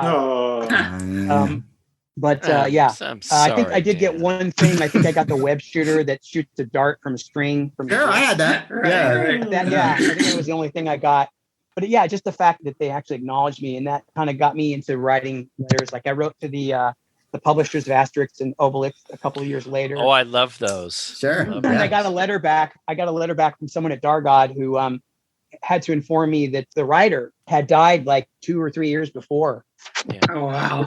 How was I supposed to know? You're a kid. And that was it's really. French. Someone wrote me a typed letter on their letterhead from somewhere. I don't know if it was England or Canada or France or wherever I sent the damn. It might have been in the States. That was another thing too. Is the Asterix books were huge for me as a kid because that kind of pushed me into another realm of comic book storytelling. Tintin and Asterix and Obelix and Walt Kelly's Pogo stuff was huge for me around the time I was 12 or 13. And before I got back into mainstream comics again, which I think the thing that pulled me back in was I had a friend in art school when I was a freshman who mentioned that he liked Marvel Comics. And I hadn't read a Marvel comic in a couple of years. And so he goes, you read Marvel Comics? I said, well, I used to. I go, I know everything about those characters. I go, just give me a quiz. He goes, okay, I'll quiz you. And at the end of the quiz, he goes, oh, you do know Marvel Comics. It's like, yeah, it was a pretty easy quiz. Who's Reed Richards? I mean, duh. Really? Pretty sure. That was one of the questions. But there was a comic shop called Bonanza Books and Comics that was actually within walking distance of the high school. So we would take a break from school and we would walk to the comic shop. And that's when I started getting into not only comics again, but Frazetta, Bernie Wrightson, Bill Stout, heavy metal. The owner of the comic shop, or the owner's son, one of his sons was pretty cool to us. He seemed kind of bored to be working there. He was like 19 or 20 at the time. He's a friend of mine now, but when we would ask to look at the Frazetta portfolios, he would actually let us look at them. Wow. So he would open up the plates and we would see Frazetta's drawn signature on there on the top plate. Nice. Go, wow, that's his real signature. And how much is it? Oh, it's $110. Oh, okay. Well, we can't ever buy it ever. Will we be able to? Sure. Right. Yeah. Because they're $100. Now I have all of them now. Yeah. I traded them out for artwork. Nice. That got me hooked on portfolios even more than when I got the Star Wars portfolio in 1977 that came out after the film, which was the Ralph McQuarrie production. Sure. Yeah. That is a lush and wonderful portfolio. You can still find it. And that's how I knew the name of Ralph McQuarrie kind of early on. and his alternate visions, or the early visions of the Star Wars characters that are now so revered. Yes, right. Yeah. The droids. The droid, or the Metropolis. Like 3PO looks like Metropolis. What's her name? What's the character's name? I just drew her for somebody. I can't remember her name. Maria. Yeah. And then Darth Vader's helmet was just really cool. And there's this wonderful cover, which is one of the paintings that you can get inside. And the cover shows Luke and Darth actually dueling, which is kind of interesting since they don't duel. Right. Yes. Yeah. Until later. And Luke is wearing this apparatus, kind of a gas mask thing on his face, a breather. And it's just, that blows you away when you see it as a kid, because you've just seen this amazing film. And then you see this kind of other world. And when's that going to happen? Well, and then, I think it was a year later or so, this book comes out called Splinter of the Mind's Eye. Back to book. Right. Alan Dean Foster. By Alan Dean Foster, which kicked off my whole interest in Alan Dean Foster books, because he wrote everything. He not only wrote all the movie novelizations, he wrote these great series of science fiction. The Flinks series with Flinks and his mini dragon Pip, who's this like venomous snake that's his pal. And he goes on adventures and stuff, and he has powers. And I don't know if you guys have ever read any of those books, but they're amazing. Well, and the Star Trek logs, the animated Star Trek log. Yeah. Right. So the original Star Wars novelization that was credited to George Lucas. Right. He wrote that exactly. Alan Dean Foster. Yeah. So that cemented his. Alan Dean Foster's still waiting for money from certain things. I hear So anyway, the first thing I noticed was I recognized the style of the cover of Splinter of the Mind's Eye, and then you realize it's Ralph McQuarrie again, and you're like, oh, it's Ralph McQuarrie from the Portfolio. He's the guy. And then you read this book, and it's like another alternate Star Wars universe, that you can tumble down into. And that stuff just really sticks with you. I mean, when you've seen the movie twice in your life, by the time you're 12, and you're probably not going to see it again for quite a few years, these things become really important. The record keep you connected to all. Keep you connected to all. There's a double record of the story of Star Wars. It has sound effects. Oh, we know it well. Yeah. That's again Roscoe Lee Brown. So that is again, like, for younger generations, they have to understand that everything is available to you now in a second. Everything. Yeah. Everything. And you can pause it. You can rewind it. You can watch it backwards. Well, you can pause a record, sort of. Yeah, but but I'm saying is you can soak up every detail that you can do. I mean, we were really lucky. We had a record or a calendar or a book. Sure. Anything at all. The Star Wars calendar, I think, was one of the first calendars I ever got, because they were also important too. The Marvel calendars, the Hillebrand brother calendars. Right. I know we're not supposed to talk about calendars. No, Dan, we're not supposed to talk about calendars, but you've given us but Dan, you've given us an awful lot to think about, though. All those portfolios and all these books and comics. Code. And that's great, Dan. That's great. No. We'll come back to you. I just want to share with everybody. Read from your diary, Larry, Dan. So, Larry, Sean, I wish I had a first grade teacher like you. I really do. Yeah, well, that's great. All right, you're done now. So, Dan, I would just go if I were you. Sean, you've got something that you'd like to bring up, I'm sure. Okay, well, these are. I always loved the encyclopedias. Like, to me, like anything to do with monsters or horror, sci-fi was an encyclopedia. I was like, oh my gosh. Okay. And there was an author that put out several encyclopedia type books by the name of Jeff Rovin.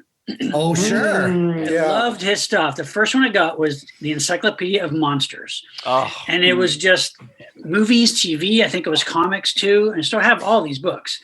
And they were just exactly what they were, encyclopedia alphabetically. And they would be like, you would get the description of the monster, its first appearance, whether it was in a comic or a book or a movie or TV show.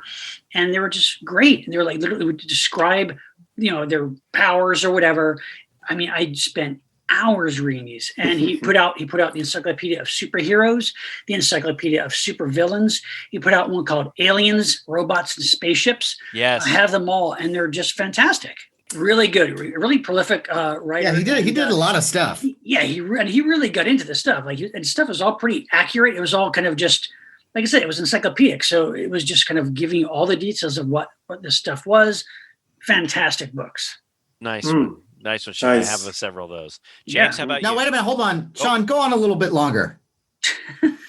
Well, okay, wait. I'll give you another one though. This is kind of Thanks, similar Matt. to Thanks. similar to the Barlow's ones. No, Larry, I know you have this one too. You probably do.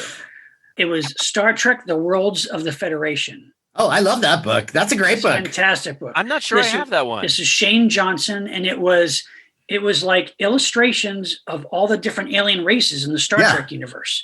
And it also had a fold out thing, and it had color illustrations of all the, like the Gorn to the, every alien in Star Trek, mostly classic Star Trek. I think it had some Next Generation, because I think it may have been a later reprint, but fantastic book also. And it talked about the worlds they came from, the planets. Love that. Great. Love it. Great stuff. Nice one, Sean. Nice. There you go. All right, James, in your corner. Well, now, again, if you want an episode guide of a TV series, you just go on Wikipedia. Right. But back in the day, good luck. But a trade paperback came out in 1977 called Fantastic Television. Oh, yes. By Gary Girani and Paul Schulman. And it included episode guides to all these different sci-fi TV shows, Twilight Zone, Outer Limits, Night Gallery, Batman, Star Trek. It was wonderful. Yeah, and it's a great book. And it was essential. I mean, you had to have this book. It probably was the first book like that of any kind that had an episode guide. Like that was a completely new concept to me. Like, oh my God, somebody wrote out like a description of all the episodes of the series. Like, because again, back in the day, that was unheard of, and it was gold. It was wonderful. Yeah. And even Jerry Anderson, it had UFO. I got to meet Gary Girani. He was a writing partner of a friend of mine. They wrote Pumpkinhead together, and I got to meet him at a party. And I told him, "Wow, this was a freaking awesome book." And Gary is still around. He does. I think he does commentary now too on DVDs and Blu-rays for movies and stuff. Yeah. And he co-wrote Pumpkinhead, and he wrote a screenplay for Vampirella. He's somebody we might ask if he wants to come on the show. We should try to get hold of him. But again, Fantastic Television, 1977, wonderful book of its time. And still, even with Wikipedia, it's a book that would be great to own even today. Yeah, absolutely. Nice one, Love James. Nice one. Well, listeners know that Matt and I, we grew up in Northern California, and there was a TV show that we used to watch on a regular basis called Creature Features. Bob Wilkins was the standard host of Creature Features. And also at that same time, as a kid, we would get these little things at school that it's like a book club or like little periodicals that you could buy. And you page through it. And anytime I could find a monster thing, I would flip out over it. Yeah, me too. So there's a particular author that I saw this book and I'm like, oh my God, I have to get it. And this is back in 1974, and it was the movie Monster Game by John Stanley. Oh yeah. And the funny thing is, on the cover it says written and directed by John Stanley. Directed. Back in 1974. And in it had its basic questions about like, who was the monster that fell off the Empire State Building? That kind of stuff. How dare you? And I loved it. But later on, when Bob Wilkins left Creature Features, John Stanley took it over. Right. And then John Stanley in 1981 came out with John Stanley's Creature Features movie guide. And this was in 1981, and it was alphabetical. All the monster films that were ever made up until that time. Now the funny thing is, for regular listeners, if you've tuned in this show for our Mad Movie Smackdown, we've pulled from this book, and Matt and I've complained that sometimes we'll find a movie and John Stanley, it sounds like he doesn't like this movie, he doesn't like this movie, he doesn't like this movie, or it's like he hasn't seen the movie, he's just making a little quip about it. But the funny thing is, it sounds terrible. But back in 1981, this was my go-to book when they would say, coming up next week, it's this movie. And I'd page through his book to find out, well, what does he say about this? What can I look forward to? Or when you'd find something on television, what's that movie all about? And I'd look at John Stanley's Creature Features movie guide from 1981. So those two John Stanley books, they were big in my world. Yeah. And still play a very important part in Monster Party. That's right. Indeed. Yes, they do. Yes, they do. Smackdown. So you guys Matt, had John Stanley on the show? We're working on that. Apparently, we're working on that. We're working. Well, I have a friend who knows him pretty well. I can. All right. Oh yeah. All right. So now the ball's in your court. Yeah, I've heard this. Make place. it- I know John. I have a friend who knows John I'll do it. Carpenter. Okay, wait a minute. Let's back up a I'll little send an bit. So email now you're tomorrow. mocking the guy who is offering to help us get John Stanley. Yeah, good job. Yeah, I've heard that. Yeah, that's great. That's great, Dan. Thank you. My friend Steve Wyatt, who puts on conventions in the Bay Area, and had him to several of his shows. Well, and, I'll yeah. tell you what. That's great, Dan. I'll tell you what. We'll talk about it after the show. Get info. That's so Wow. That's so sweet of you to fuck say. are Who are you? All of a sudden now. We're going to talk about this after the show. Well, it's like I want us for You listeners. I want brought us to up continue- John Stanley. I did. Now, Matt, do you have a book or record that you'd like to talk No. about? No, got nothing. I'm sure you do. I'm sure you have a huge Okay. list. So this is a weird one because there was a time when I was growing up, and I want to say that it was around like 8 years old, 9 years old, something like in that area. And I watched too much news as a kid, TV news. And I already was a kid who worried about things all over the place. A very anxious child. You're like a 10-year-old Woody Allen. Yes, very much. Very much so. Minus the intelligence. Right. So I would watch a lot of news, and then seemed like there was this running story of like a serial killer who kidnapped kids. And so like I took that to heart, and every time I'd walk down the street, I'd be ready. Where is he going to come from? And if I broke a thermometer and the mercury came out and I accidentally touched it, I heard that you could die. So I was just waiting Wow. for my death. Oh. So I was a really fucked up kid. Okay. Really anxious, very anxious. And Thank so God I you're had- not like that anymore. no, I'm perfectly fine now. Thank you for noticing, Sean. There's nothing wrong with me now. Right. You got all Here to my bong. So I had this nightlight near my bed. I think I've got a picture online of my room that has this nightlight, but it was like this nautical looking lamp that had a light in the bottom that was red. And you could, when you click the light on, you could get like the lamp on the bottom and the regular light, or you could get one or the other. Right. And my parents allowed me to have the red light on when I was falling asleep. Mhm. And of course, right as you're falling asleep, just like now in my life, is when I review every horrible thing that could ever possibly happen to me. Okay. Yeah. Right. So I'm sitting there, and then I'm worried about things I did and said to people. I mean, it's all Right. like just raining on me. Right. And so I had this book that was in my nightstand that was my go-to thing that I would read, and it would calm me down. I don't know why. It's a very odd choice, but the book is Hanna-Barbera's Huckleberry Hound Giant Storybook. Wow. And it's put out by Whitman, and we know that they do great work. And by the way, on the book, it says this is the authorized edition. Thank God. Don't get unauthorized. Don't get the unauthorized. You know what? Bullshit. You really just you're just harming yourself. It's Huckleberry Hound, but it also features all the other characters from Right. Hanna-Barbera. And what this book was, it was the prose version of a cartoon. So if you read this, you'd go, I think I saw that cartoon. Oh, wow. But this is the written out version. So you get to really get inside the characters of Yeah. Dixie and Dixie. Right. What were they thinking? Yeah, what were they all about? Yeah. What were they?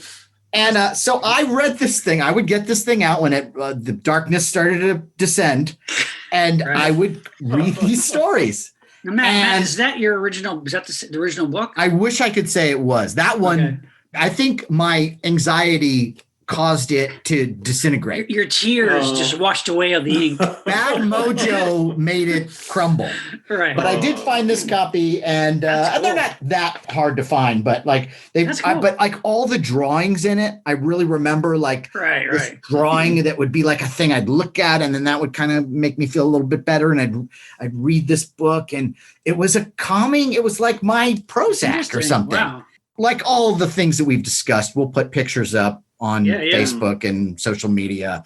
But isn't that weird though? Of everything that I had this book, and I had other things that I could choose, Right. Right. but Well- I kept going to this because I guess it was just simple and light. Right.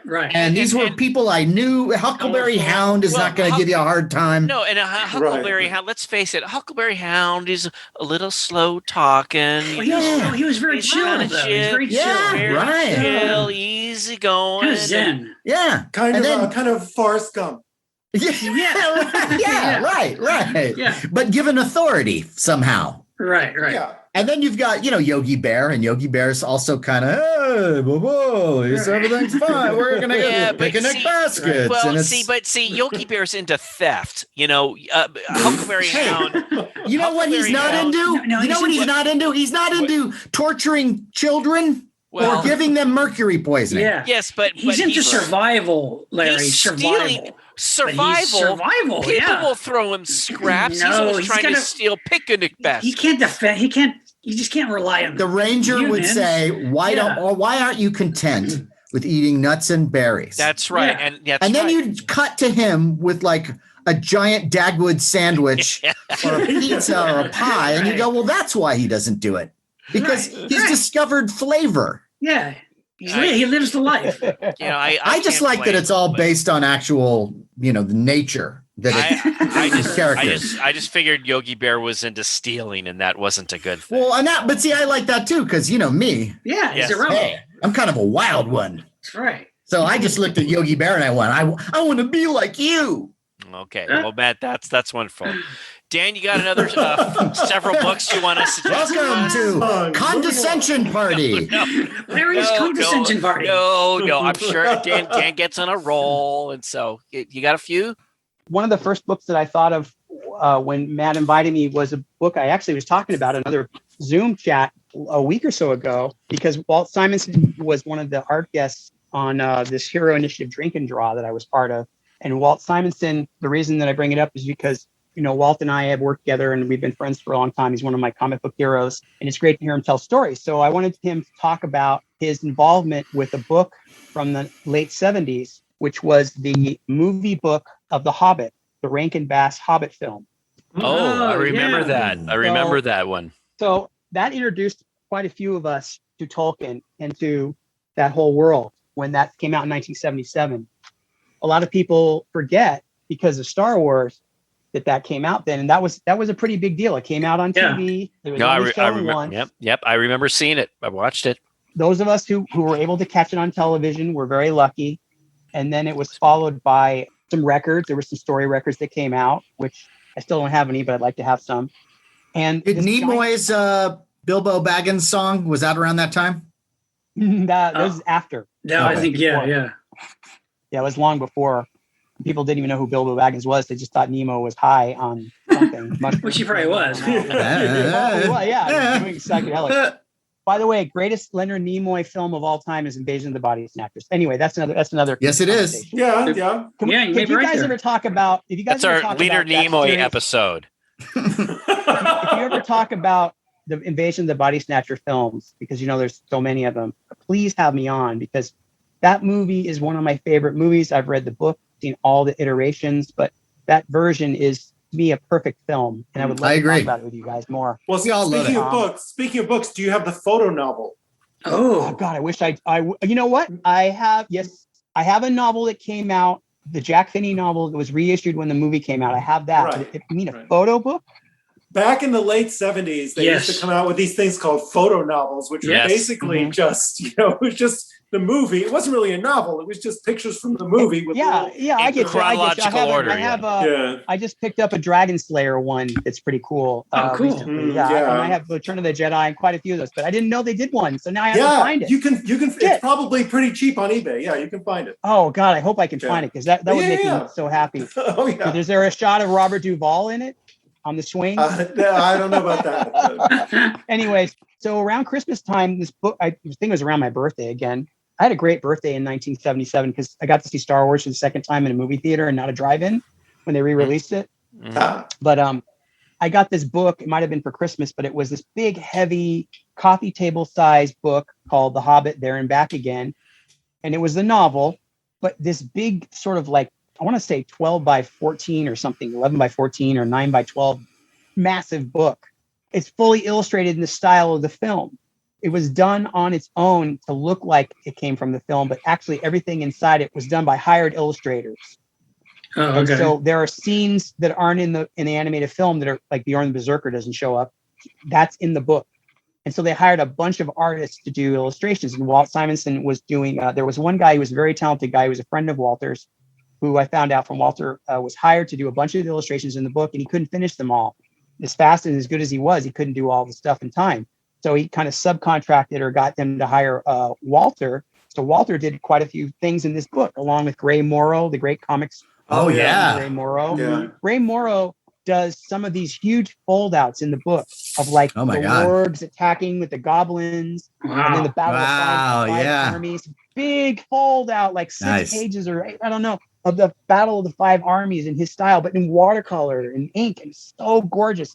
Gray Morrow, just sorry to interrupt. Gray Morrow Yeah. did a poster of monsters. Yeah. That's one of the Yeah. greatest things I've ever had. It's a collage. So Scholastic imagine that, sold it. but 10 times better, because it was just unfettered, and it was in the style of the Rankin Bass concept, but it had his vitality to it, and it had his Right. dynamism, and Right, it was just that's just part of what's great about this book. Now the book itself, the front cover are the dwarves and the party, and they're hugging the side of the Misty Mountains, you know, and what's kind of cool is that the dust jacket to the book is an acetate overlay, and on both sides, the only thing it says is the title, and then it shows Smog in flight. So Smog is flying, kind of harrowing these guys in the side of the mountain, which is not part of the movie, but it looks so cool because he's an acetate, like an animation acetate over this Cool. drawing. That's great. And my copy, I still have my copy, but the acetate overlay crumbled and became junk years and years ago. You can find replacement copies, but they're expensive. But anyway, I still have the book. It's beautiful.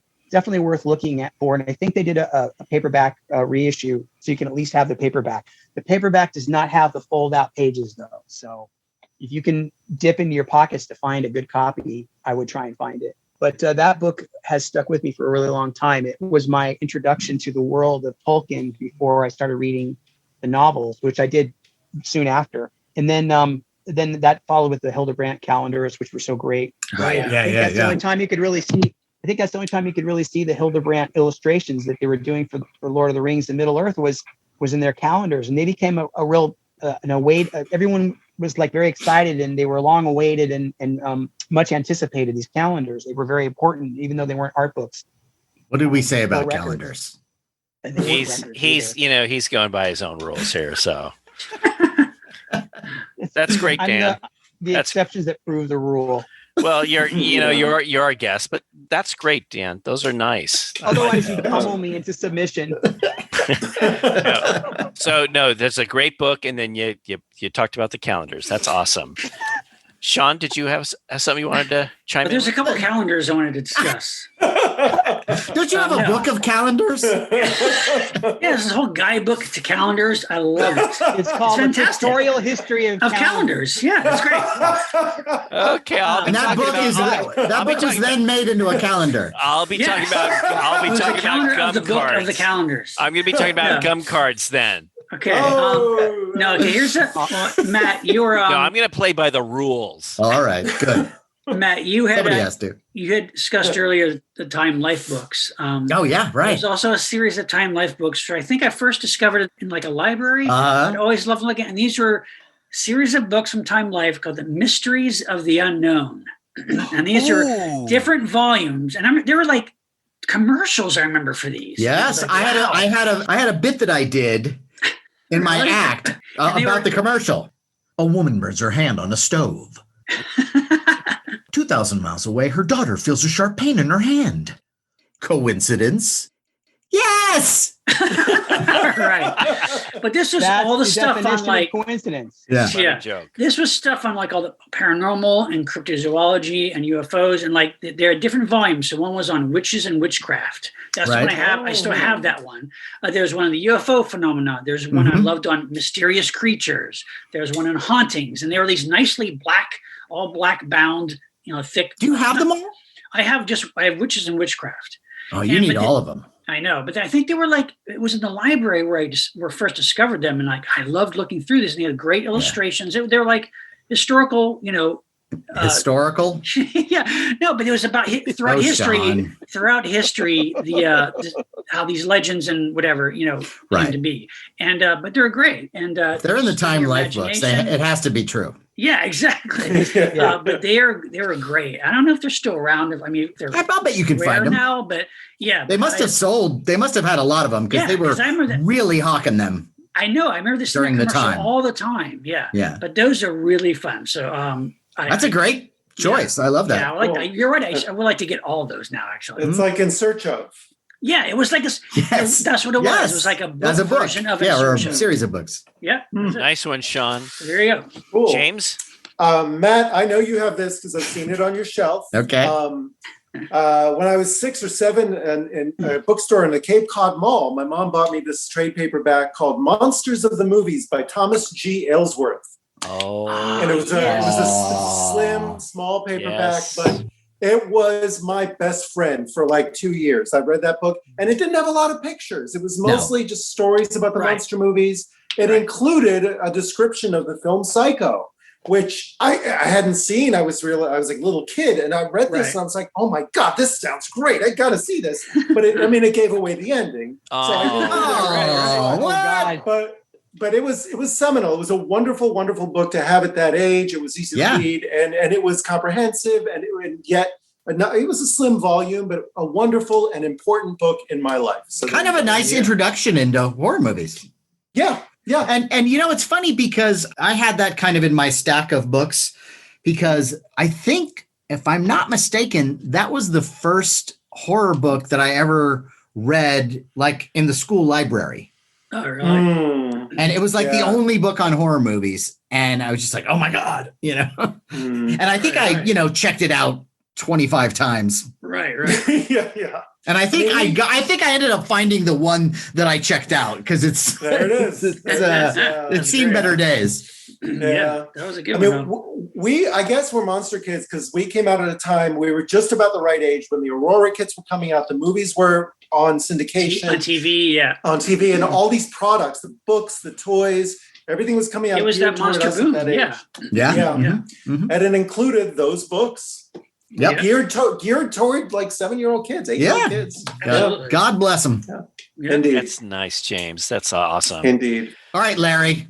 Calendars. If you remember, Famous Monsters magazine kind of stopped abruptly around 1982, like early 1983.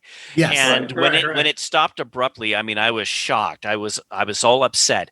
In 1986, Forey Ackerman came out with Forrest J. Ackerman's Famous Monsters of Filmland Best Book Ever.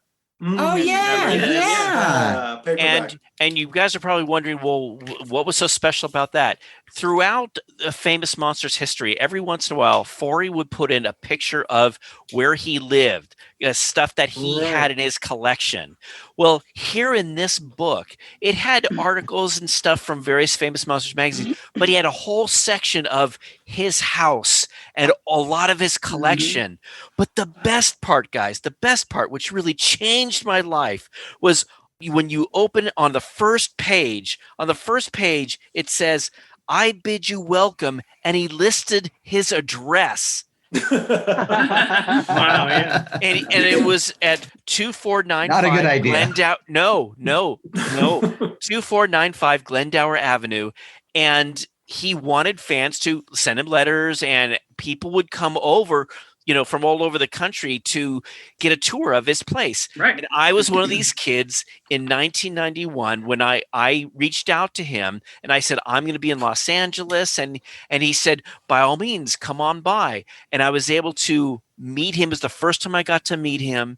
And he gave me this wonderful tour of the entire Acker Mansion. And then he signed my book. It was such a great, great thrill. That's cool. But in addition to that, the other book is from 1985, Robots, Tin Toy Dreams.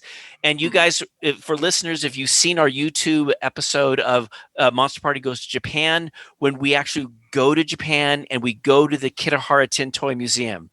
When I had my first opportunity to go to Japan in 1989, I went to the Kitahara Museum. and he was there, and it was so rare because he's normally not in his museum. And I got to meet with him. He took us upstairs. We got to talk to him for like a couple hours, and he autographed my Tin Toys book. It was so meeting Forey Ackerman and meeting Mr. Kitahara, two amazing experiences, and my books are both signed by those two gentlemen. Beautiful. That's beautiful. Nice. All right, Matt. Well, this is a book that, once again, a friend of mine had. Right. And it was one of those things where I didn't realize it existed until I saw him with it. Right.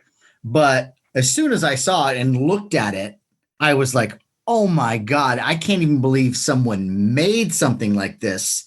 And even that the way that it was made it even cooler. And I am talking about the Star Trek Starfleet Technical Manual. It's on my yes. list. It's on Yeah. my list. I have that book too. Oh my Yeah. God, I have those. Yeah. And this is my one from the day. Yeah, And mine too. Yeah. What's great about this book is that, so it's got this like almost like it's a plastic, almost like a binder kind of cover. It's very sturdy. It's very sturdy. And inside the actual Starfleet Technical Manual is like a soft cover book that slides into this sleeve. Mm-hmm. And so what's great about it is that it keeps it in good shape. And it's kind of hard to fuck it up. Yeah. And so here's this one from my childhood, still in great shape. And what it is blueprints, schematics of all kinds of things from the Star Trek universe. The Enterprise and phasers and transporter room. When the first time I saw this thing, I was just blown away. You even have patterns for Starfleet uniforms. Yeah. And I'm just looking at this thing. It's like, wow, I could make my own Starfleet uniform. Yeah, like that was going to happen. I'm going to fire up my sewing machine and get a big thing of velour. But the fact that it was there was great. And I remember looking at all these blueprints and just being fascinated by the fact that you really got to see what the Enterprise was like as if it was a real thing. Yeah, it made it real. Like it was and I'm sure I'm not the first one to bring this up, but the idea that they showed where the toilets were was fantastic. I loved it. It was like, oh, where's the toilet? Oh, it's that little door right off from the bridge, which I would have loved to have had a scene in Star Trek where in the original, Sulu's got some toilet paper on his shoe, or it reminds me of the Mad Magazine joke when they did the Mad Magazine parody of the musical Star one. Trek. It's the one where Spock says to boldly go where no man has gone before, and you see him walking into the women's room on the ship. Well, it's also the old joke. What did Spock find floating in the toilet? The captain's log. Hey, I don't think I've ever heard that one. Never gets old. Never gets old. I love that. But yeah, I mean, it's a great book. That's one you can find. Condition varies. But if you wanted a pretty like a fair copy that was a good reading version that was still in relatively good shape, it wouldn't cost you too much. I think they made a lot of them. And then there was a companion piece that was the blueprints, the Enterprise blueprints, which were also cool. But this is the one that I love. Yeah, me too. The technical manual, the fact that you could see, just all the specs of a phaser. It just, man, did that make me happy. Yeah. Cool. I remember this came out around the same time as that Star Wars portfolio. I remember seeing in the bookstore and the calendar. Remember the calendar?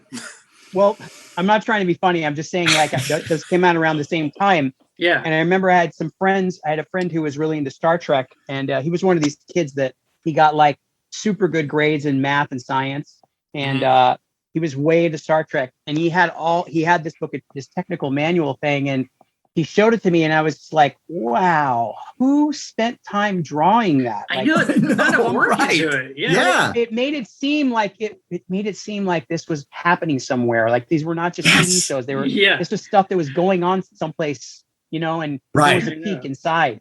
Yeah, just I never had the book. If someone just followed these plans, we could have an Enterprise.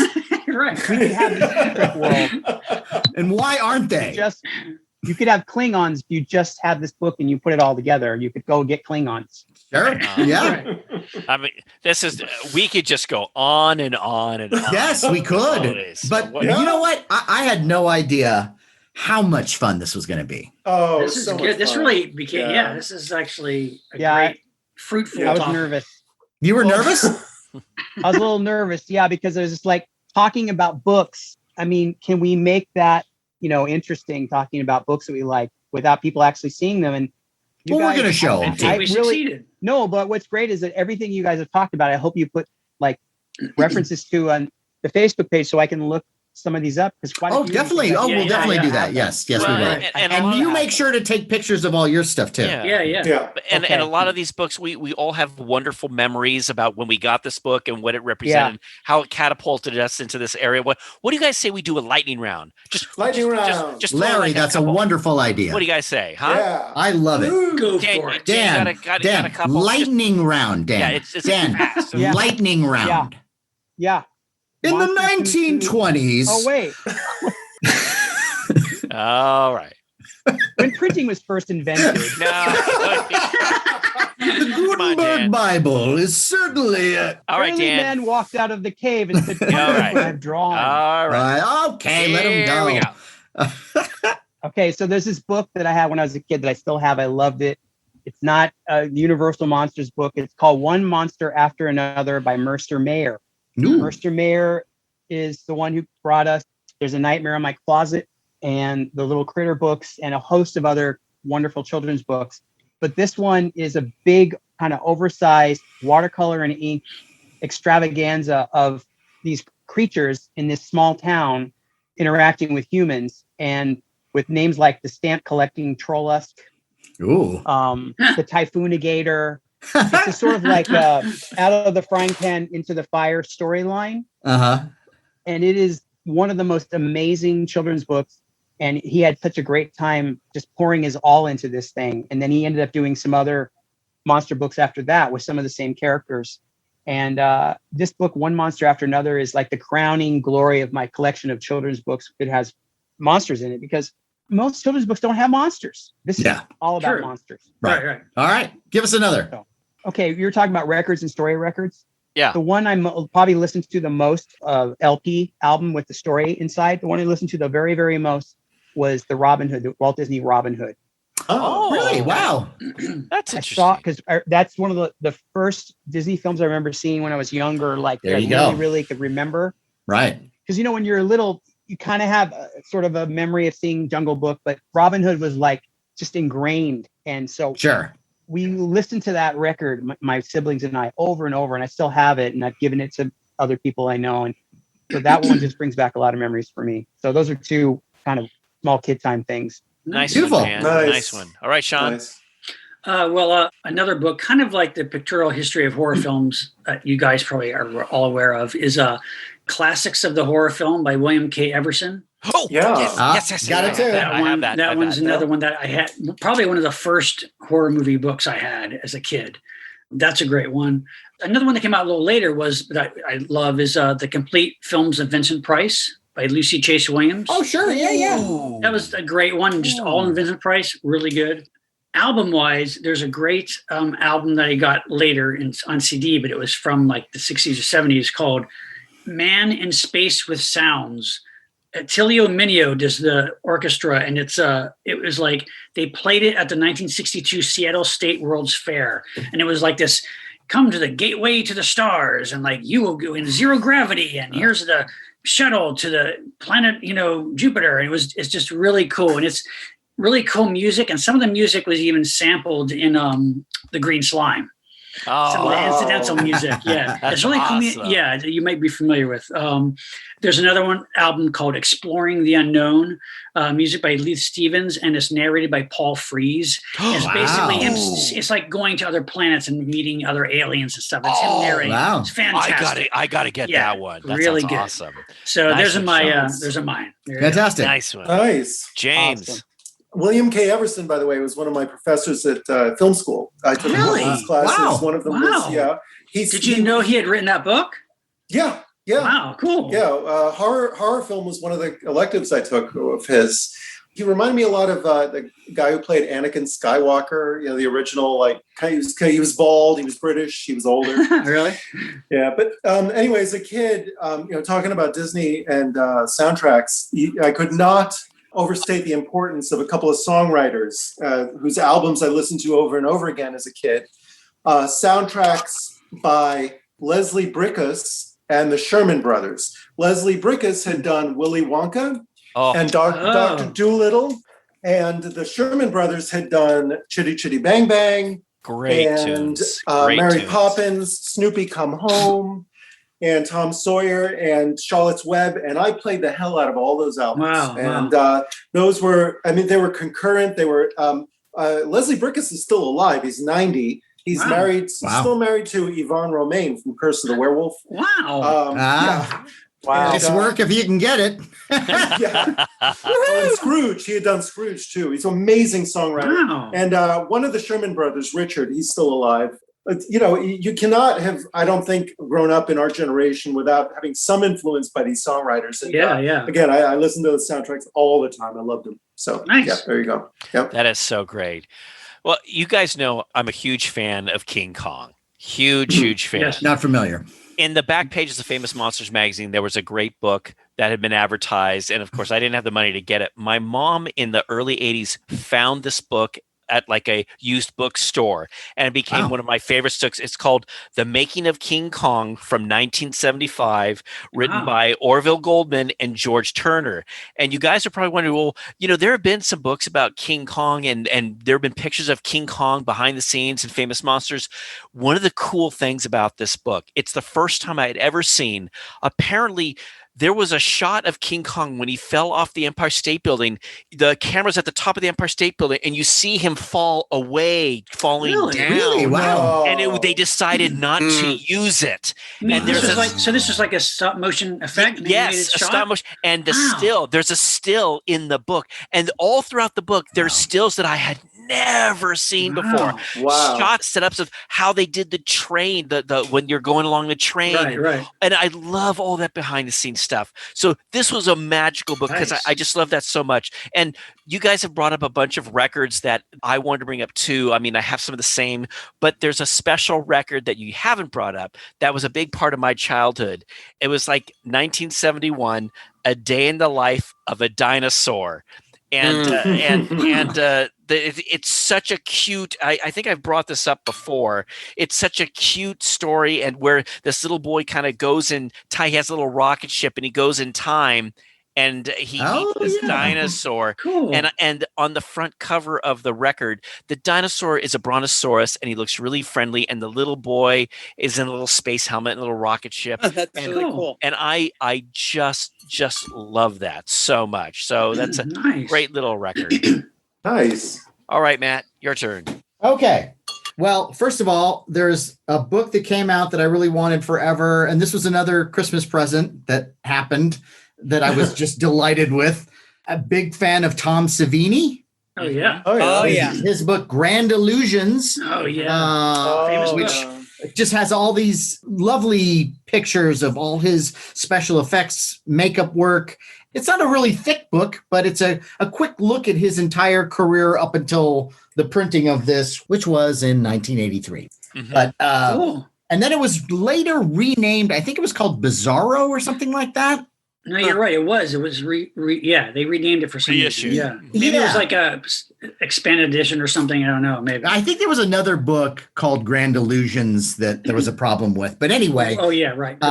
That's a really terrific one. I would also want to point out that for some reason, people keep getting me over the years, Warmed by Love, the poem of Leonard Nimoy. What? And I don't know why I just keep getting one after the other another. I've never seen that. That's And hilarious. it's his poetry, and it's I'm just picking one at random here. Whatever I have passed on has come back to me in word and deed. Whatever I have given, I have gained. And now I shall start the cycle again. That's one page. Wow. Took up an entire page. That's pretty deep. Wow. It's pretty deep. And I'm not a big poetry guy. I'm a big fan of Leonard Nimoy, but people keep wanting to give me this book. And I just would like to tell you, everyone, I have enough of them now. I got enough. We're good with Warmed by Love. Okay? I would also like to regift them. Of course, now I'm asking for a deluge. Right. That's really what's going to happen. Gold Key put out a bunch of collected editions of the Star Trek comic books. Oh, I love that. It all came out as the stuff. It's called the Star Trek: The Enterprise Logs. They did a couple different volumes of them, and I love them because that comic is so ridiculous. If you read any of the old Gold Key Star Trek comics, let's just say they differ quite a bit from canon. Yes. So at one point, there's like a cross section of the Enterprise where you see, the decks of the Enterprise, and like 26 people can fit, maybe. I don't know. Right. And That's no hilarious. toilets, of course. No. Yeah, and there's at one point where like Spock yells at Scotty and calls him a jerk, and no one is great. no one is That's the right great. character, and so that's a great one. And then I know that James and I we love these what is called a sono sheet or sonorama, which is the version of like what we've been talking about with the book and record. Mhm. And so their version is it's a flimsy vinyl record that you would listen to as you read this storybook that will tell you the story of Destroy All Monsters or whatever. Mhm. And so then they do another thing called Kamishibai, which was a certain type of theater that the Japanese used to do where a guy would come to your village and he'd show you all these different pictures and he would narrate what's going on in these pictures. Right. And it would be like a little show. And it could be the news, it could be a baseball story, it could be a superhero thing. So they've done these now kind of more modern versions with Ultraman, and you get a record that supposed to come with it. I don't have the record in this one, but I'm looking desperately for a full set of one of these sets that has all the cards and then playing the record along with it. That would be great. And last but not least, and this is because Dan Brereton brought it up, but I have a book that I did, and this says May 1972, and it's called Monster on the Mini Bike. That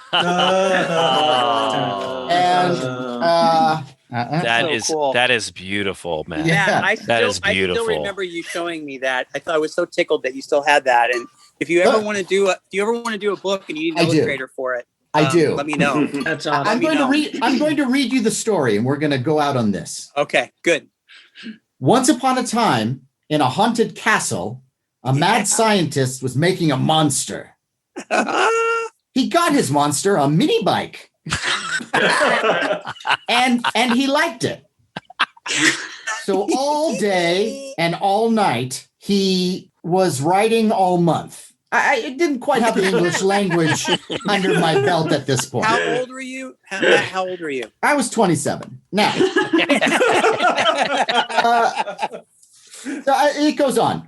Then he crashed it into a wall. Wow.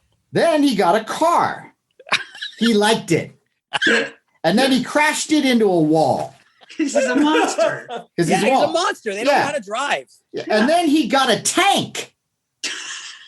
The monster got a tank. And this is, by the way, this is like a Frankenstein monster. Sure. Yeah. Okay. Yeah. So, and then he got a tank and he liked it. And then he crashed it into a wall. I don't know if you're getting It reminds me of that Mummy song. I'm a mummy. Yeah. and so here's the punchline, everybody. And then he got some sense and quit. It's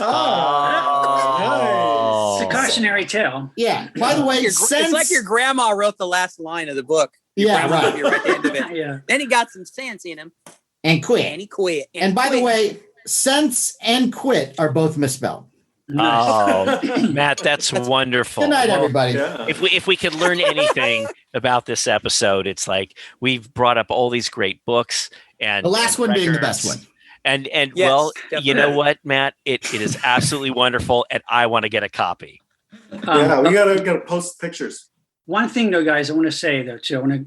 Would like to cap this with the books, especially that we've talked about, are books that we grew up with that inspired us as monster kids. But there are many writers today, many of them who have been guests on our show on Monster Party, who are carrying that torch now and doing great books today for new generations. And just real quick, this is not everybody, but I'm talking about people like C. Courtney Joyner, Mhm. Greg Mank, David Scow, David Skull, August Ragoni, Ronnie Angel, John Kitley, Raymond Benson, Jeff Bond. All these guys are doing the same kind of great stuff. These books. That's right. This kind of Yes. stuff that we love and that we've had on the show. We become friends with a lot of these guys, and they're carrying on the tradition, especially at a time when everything is digital. Yes. And everything is online. Everything is at your fingertips. But these guys are still doing books. And the amount of love and attention Absolutely they put into this work. Yes, and there's you know, others too. I'm not mentioning any, but you definitely want to mention Greg Airbar. and Greg Airbar, yes, all the Disney was a guest stuff. on our. Yeah, he's an expert. He's an authority on children's records, and he's got a blog called Gregovision and a YouTube channel. It's definitely worth checking out if you're interested in kids' records. He's an encyclopedia. Look up all these guys' names. Like go on Amazon and books and look up their names and buy their books because they're great. They're all fantastic. Can I throw one out there too? Grady Hendrix is a novelist who's really good. It's great books if you can find his novels. He wrote a nonfiction book called Paperbacks from Hell, which is a collection of. I have that book. Oh yeah, It's fantastic. It's fantastic. Fantastic book, and some people have Kickstarters. So it's great. The great new books that are happening. Yeah, like physical books that you can have on your shelf. Well, Sean, wouldn't you agree that, I mean, we've talked about a lot of books, but wouldn't you agree? I still have a huge list. We could do this again. Oh my God, we could do this again. Sure, Yes. Yeah. totally. I can't wait now. This was really fun. It was. Yes. Yeah. And Dan, speaking of books and things to buy and partake in, what are you doing? What are you putting out? I have a Nocturnals omnibus, big 300 something page Nocturnals omnibus. It's a big hardcover from Dark Horse coming out in October. Wow.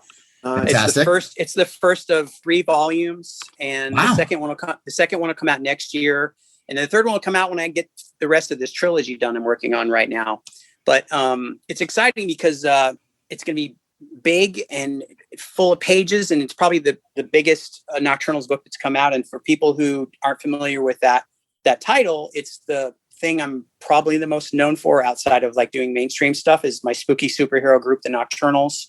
It's sort of my love letter to crime fiction and pulp horror and things like that. And I also have an art book. It's going to be, you can get it from Bud's Art Books, called Children of Night, which is, sort of monsters and monster women and pulp and that kind of stuff. And Children of Night is going to be, I think it's available now from budsartbooks.com. And then lastly, I have a Kickstarter going on now until June 10th. It's called Autumn Kind. And it's basically for the October in your soul, for people who miss Halloween year round and would like an art book that has monsters and creatures and, again, monster girls and jack-o'-lanterns and scarecrows and Dracula and Frankenstein. And check that out on Kickstarter. It's called Autumn Kind, one word. Nice. Fantastic. And by the way, if there are any of our listeners, and I can't believe this could even be a possibility, but if you are listening to this and you are not familiar with Dan Brereton's work, you must look him up, because every page of what he does is like looking at something in a gallery. It's just like every page is a beautiful work of art. Just this amazing painted style that I fell in love with the first time I ever saw it. Awesome. Thank you, Matt. And then we became friends. Yeah. And you gave me some of your art school stuff. You gave me these 2 pieces that are like my prized possessions, You must scan them and send them to me. I will. There's one that's beautiful. It's just this woman who is looking embarrassed because there's like a little demon creature looking at her. And I write so many stories in my head of what's actually going on. I'm like, oh my God, you date a demon once and then they show up everywhere. And thinking about buying a mini bike. Yeah, right. And then the other one that you gave me is this great thing, because we were talking about, this was at the time when Freddy Krueger was big. Right. And we were talking about how everybody was commercializing Freddy Krueger. And there was a Marx doll for kids. Yeah, right. There were all these toys. You took his hat off and you could see part of his brain, and he had a talk box. I still have one of those. Yeah. And he would say, "Let's be friends." Yeah. I'm Freddy. And then you had this great art piece that you gave me that's Freddy at a kid's birthday party. And so there's a bunch of kids that are like, yay, and they've got balloons and it's Freddy Krueger. And their moms are taking them up to meet Freddy. Yeah. It's awesome. scan or copy that and I'll send it to you. Yeah. I did that for our art assignment, and there was an editorial thing about how weird is it that like kids are into this wearing the knives? Oh, yeah. Mommy, Yeah, right. Yeah. But I love you, Dan Brereton. I love you so much. in an almost unnatural way. Thanks I'm for being gonna with say- us, Dan. Thank Thank you, you, guys. Dan. Thanks for having me on. It's such a great time. This is great, Seriously. man. Thank you. Hey, let's give a toast Yes. to Dan Brereton and books and records. Woohoo! And maybe a couple of calendars. Time for a listener shout out. Shout out! Shout out. This goes out to Ricky Caswell from Hannibal, Missouri, Ooh, Ricky. All right. Ricky. which is actually apropos because one of the records I mentioned, Tom Sawyer, had a song about Hannibal, Missouri. No. Yeah, I remember that. Hey and a ho, and away we go. Ricky is the proud owner of a Monster Party t-shirt. He is also a Cool. Patreon member. So in addition to Nice. the t-shirt, he's getting some free swag. Yes, he is. All right. Yes. And thank you, Ricky, for your support. We hope you enjoy the swag and the t-shirt. We also have a new review. Really? Two? Yes. This comes to us from TV Expert, who writes, "Hi, guys." And it's H-I-G-H. Hi, guys. Oh. Nice. And he says, "I relate to Monster Party on many levels, intellectually, as a fan, and as a guest. It's a wonderful show, but let me ask you, have you ever heard it high?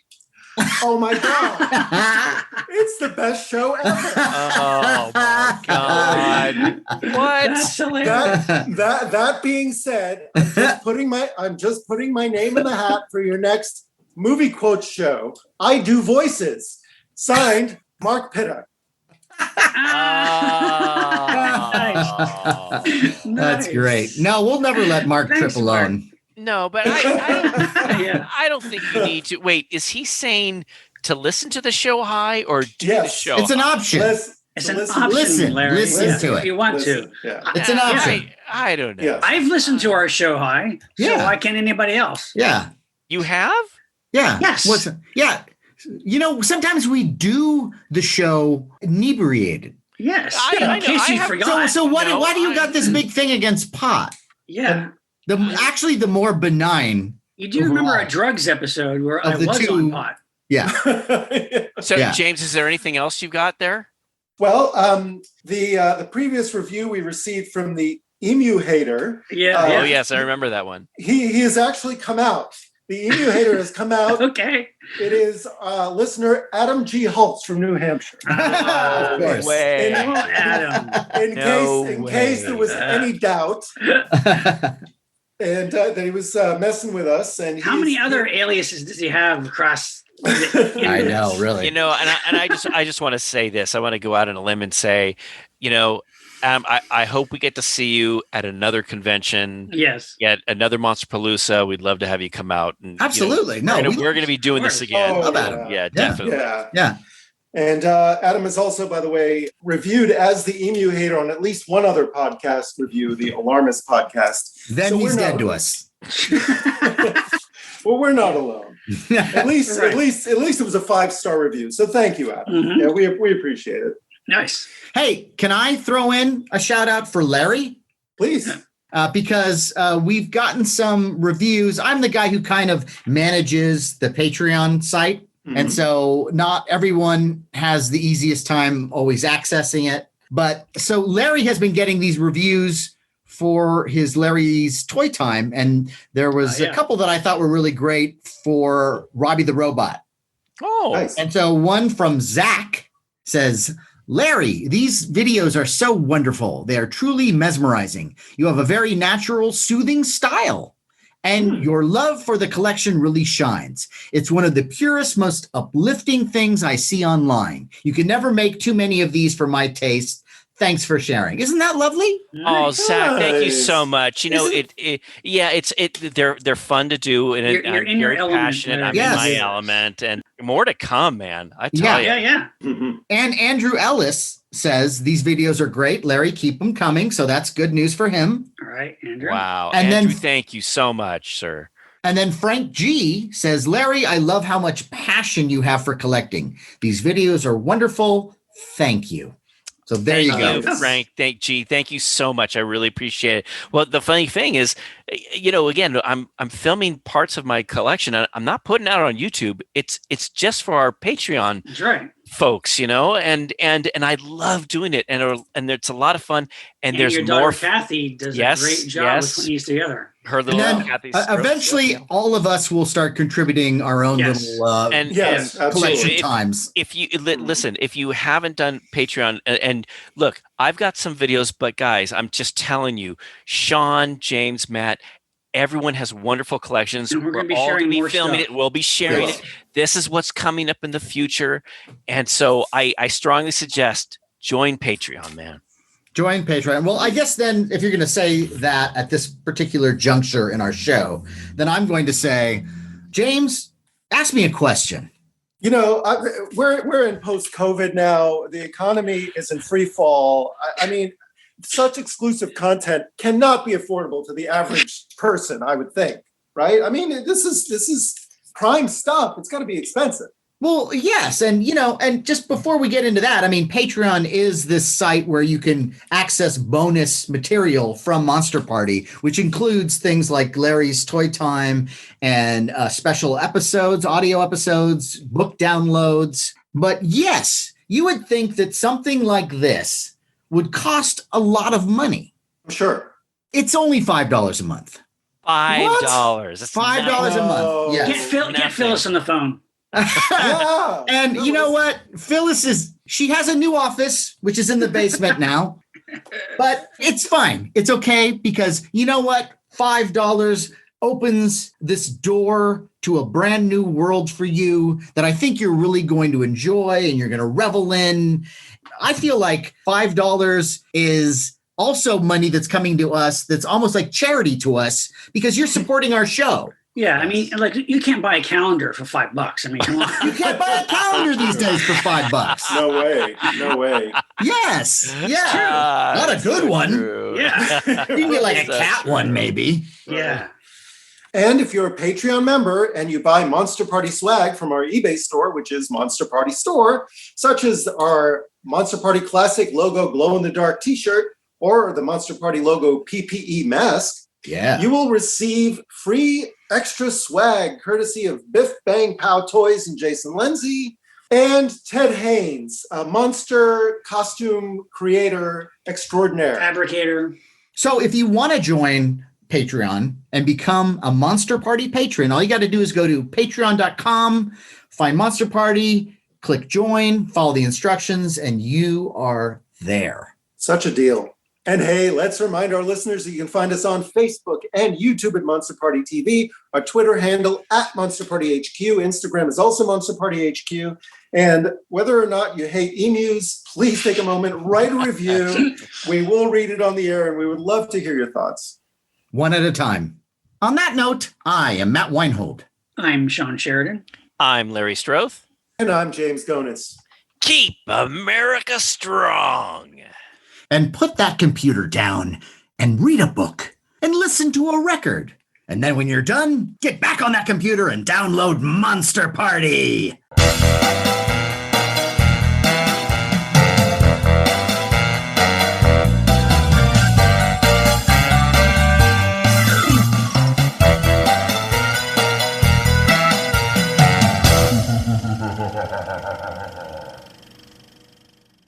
Are you a vegetarian? No, I just said I'm having salmon. I guess. Salmon. Salmon, avocado. Well, that's kind of a vegetarian. That's what's pescatarian or something. I'm not a vegetarian. I just try to eat more. I'm just trying to eat more healthy. Yeah. When are we going for steaks? When are you and I going for steaks? I would love to go for steak. Musso and Frank's in 24 hours. Steak sandwich.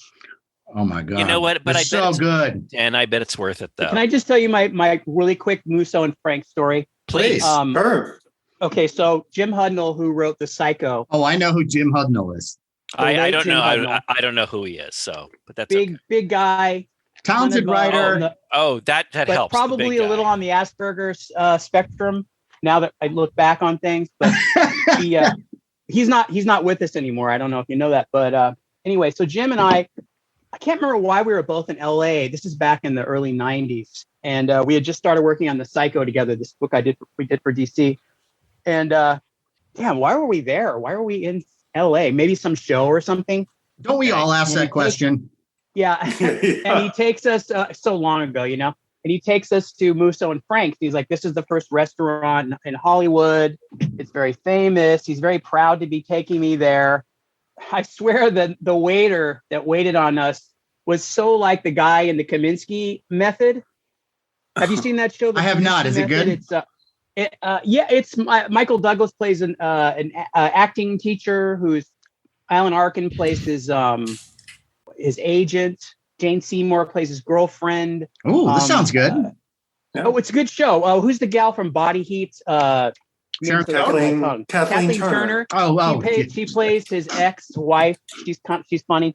Anyway, it's a great cast. It's a really good show. Paul Reiser's in it. He's great. Is Kathleen Turner's voice even deeper now? Yes, it is very much so. Anyway, she was quite the honey way back when. Yes, she was. Yeah. Oh my God! If you guys haven't, you have to have seen Body Heat. Oh my God! Yeah, Body Heat is. You think I live under a rock? Come on, smoking hot. Yeah. Okay, so we go to Musso and Frank's. The guy that waits on us, I swear, like he seems like he's been there forever. Just no expression on his face, but professional. I order a steak sandwich, $20 steak sandwich. This is 1992 prices or whatever. And I swear, guys, this thing comes to me and it might as well have been from Howard Johnson's. It was just the most unimpressive. Oh, that's terrible. Sandwich. Toasted white bread, hardly anything on it. I was shocked, you know? That is shocking. And back then, the interior was not, I think something happened. I think they fixed it up again or they restored it.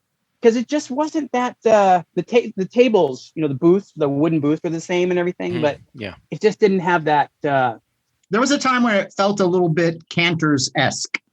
Well, it felt like its better days were behind it for sure when I went there. However, when you watch on the show, when I've seen it in I've seen it in movies and stuff where they film there, and the Kaminsky Method always has a scene where Michael Douglas's character is having lunch with his agent or having lunch with somebody in the restaurant. And the actor there who's been there for, I guess, the guy who plays the waiter seems like a real guy. And I don't think he's a real guy, but he plays it like he's the real guy or he's based on him. And I was like, that guy seems familiar to me.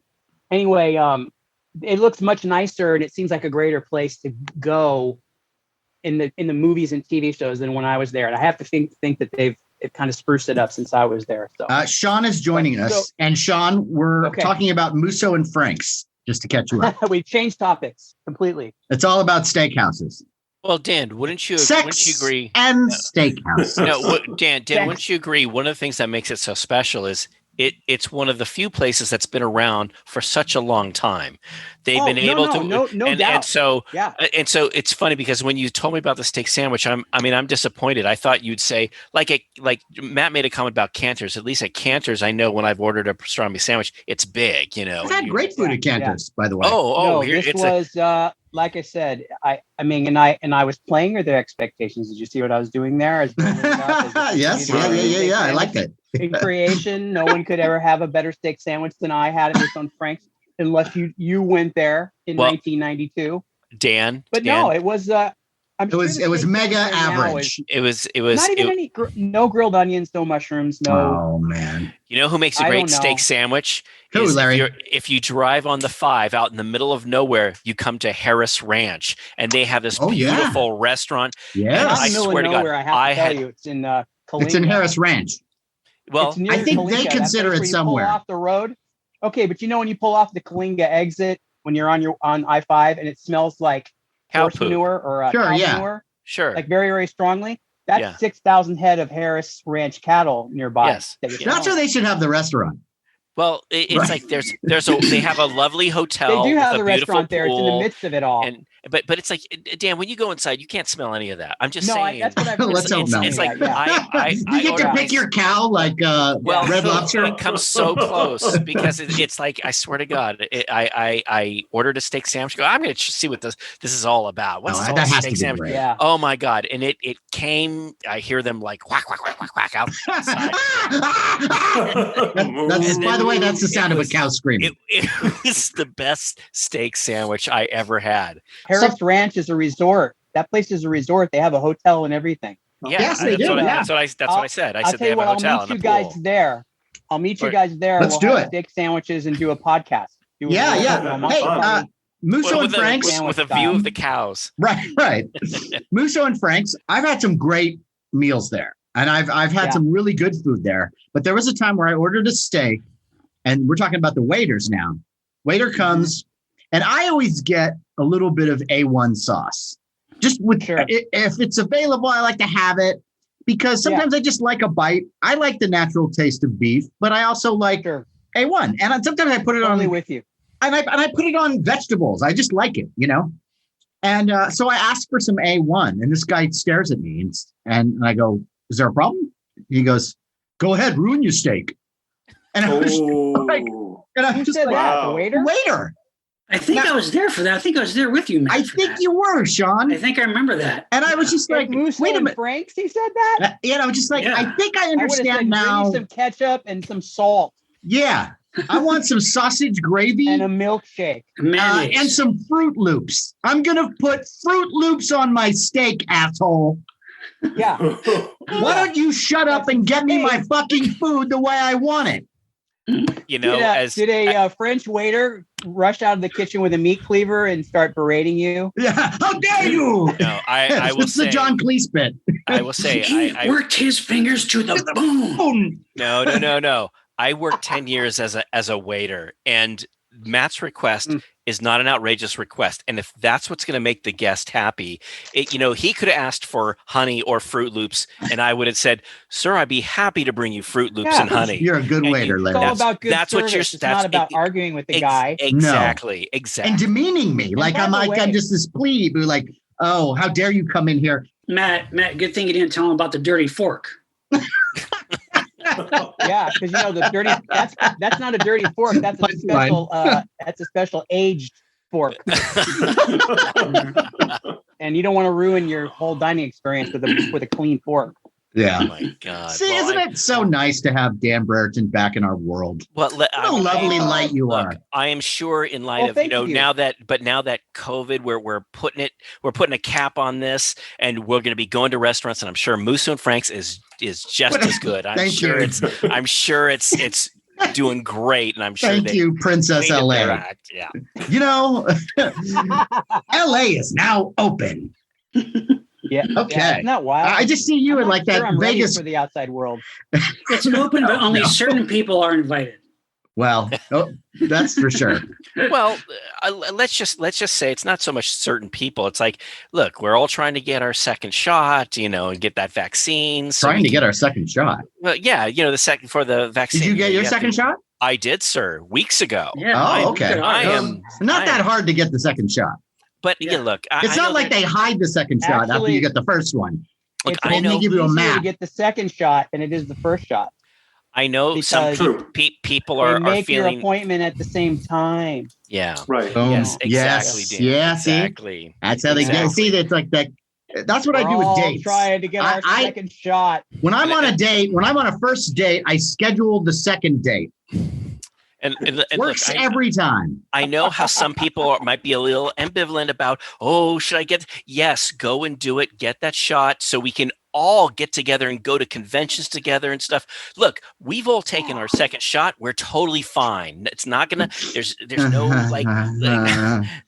Well, is that you, Larry? We need to do this so we can Everybody's all get fine. together. We're all now. Fine. Everyone go back to sleep. The sooner we can get this taken care of, the sooner we can go out. Get your second shot and put on your glasses. All right. See, you're not helping helping. You're not helping. Thanks, Dan. Their listeners are going, gee, I don't. Okay, and you know what else? Here's what's They know we're kidding. They know we're kidding. No, I don't know. Right now? I don't know. No, yes, no, we're Dan, recording all of this. So Dan, one of the things we sell is the little PPE mask that says Monster Party on it. You'll have to wear that for a longer period of time. So, you know what? But now with the vaccination, just cut a hole in it.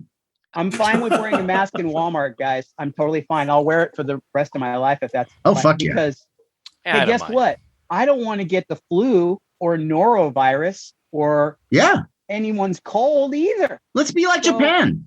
Yeah. Remember when you would see footage of those of Asians, people in Japan and China walking through the subways? There's a million people in the subway or in the streets, and like dotted through the crowd are like people wearing masks, and you go, what's up with those people? What is up with that? Why are they? That's so weird that they all wear masks over there.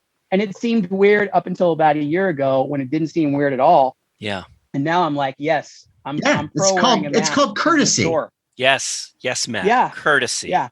Well, it totally shows respect. I think it shows respect for other people when you wear the mask, even if you are fully vaccinated. You're showing solidarity, and and I'm down with the program. And everyone who doesn't wear a mask in the post office, I glare at them. But what do you do? Hey Dan, but it's really like quick, when you walk into the post office, it's like walking into Escape from New York. I mean, it's like you're on your own. You may choose suicide now if you wish. Hey Dan, behind you, is that a? If you put a postcard in this medium mail, she dies. Hey Dan, you are the postmaster general. You are number one. Stamps, he dies. Dan, behind you, is that a Mickey Mouse lunchbox or down below? Yeah, that's my vintage. That's my watercolor school bus. vault. Oh my God, Yeah, I haven't seen that in my, ages. My tubes of watercolor. Are you gonna pull it out? Are you gonna pull it out so we can just take a look? You don't have to open it up. You open it up and it's just a brick of hash. Yeah. The wrong one. Oh, guys, I had this lunch. Oh well, I had this lunchbox. What was that? What was that reaction? Because it was a little beat up. It was his lunchbox. He used it. Yeah. Yes, he did. This has some paint on it because it used to sit next to my studio, or not my studio, my desk, because this thing weighs about 6 pounds because it's full of watercolor tubes. Yeah. It's a vintage metal lunchbox from like the early 1970s. Yes, I can. Even open it all the way. That's okay. That's okay. Yeah. So when I was wonderful. in art school, there was a girl in art school, one of the many girls of art school, who carried a Mickey Mouse lunch pail around. And I was like, school bus, I should say. And I was like, hey, that's really cool. And she kept her art supplies in it or something like that. And then at some point, I guess I found one somewhere, probably a Berkeley flea market or something.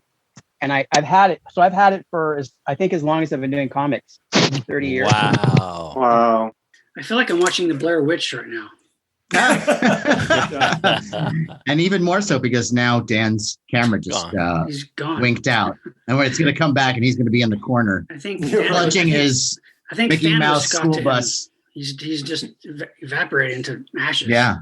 All right, here he is. He's coming back now. Here you go. All right, there he is. Oh, now it is like the Blair Witch. So sorry. Dan has rejoined us, but he's sideways now. Hold on one second. Oh, there you go. Okay, that's better. Right. Let's see if it's. Is that a baby crying? Hold on. I don't hear a baby crying. We hear it. Hey, you know what? Don't ask for it because she will start crying. She's downstairs. And great. All the kids are downstairs and it's soon to be bedtime. So there might be some crying. I have to ruin everything always. There might be some dada. I start crying, but that's okay. We're all gonna be crying by the end of this. No way. The Secret of Nim. Listeners, he is holding up a Secret of Nim tin lunchbox. Yeah. Wow. That is amazing. They just don't what make is lunchboxes anymore.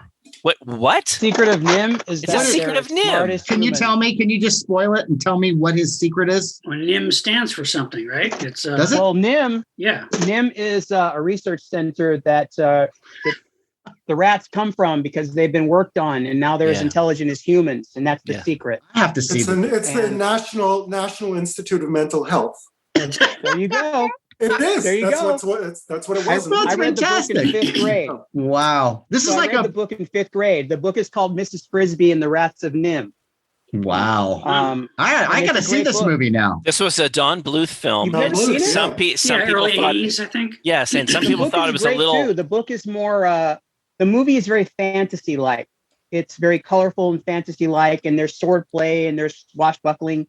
The book is Not so much. more like Richard Adams for kids.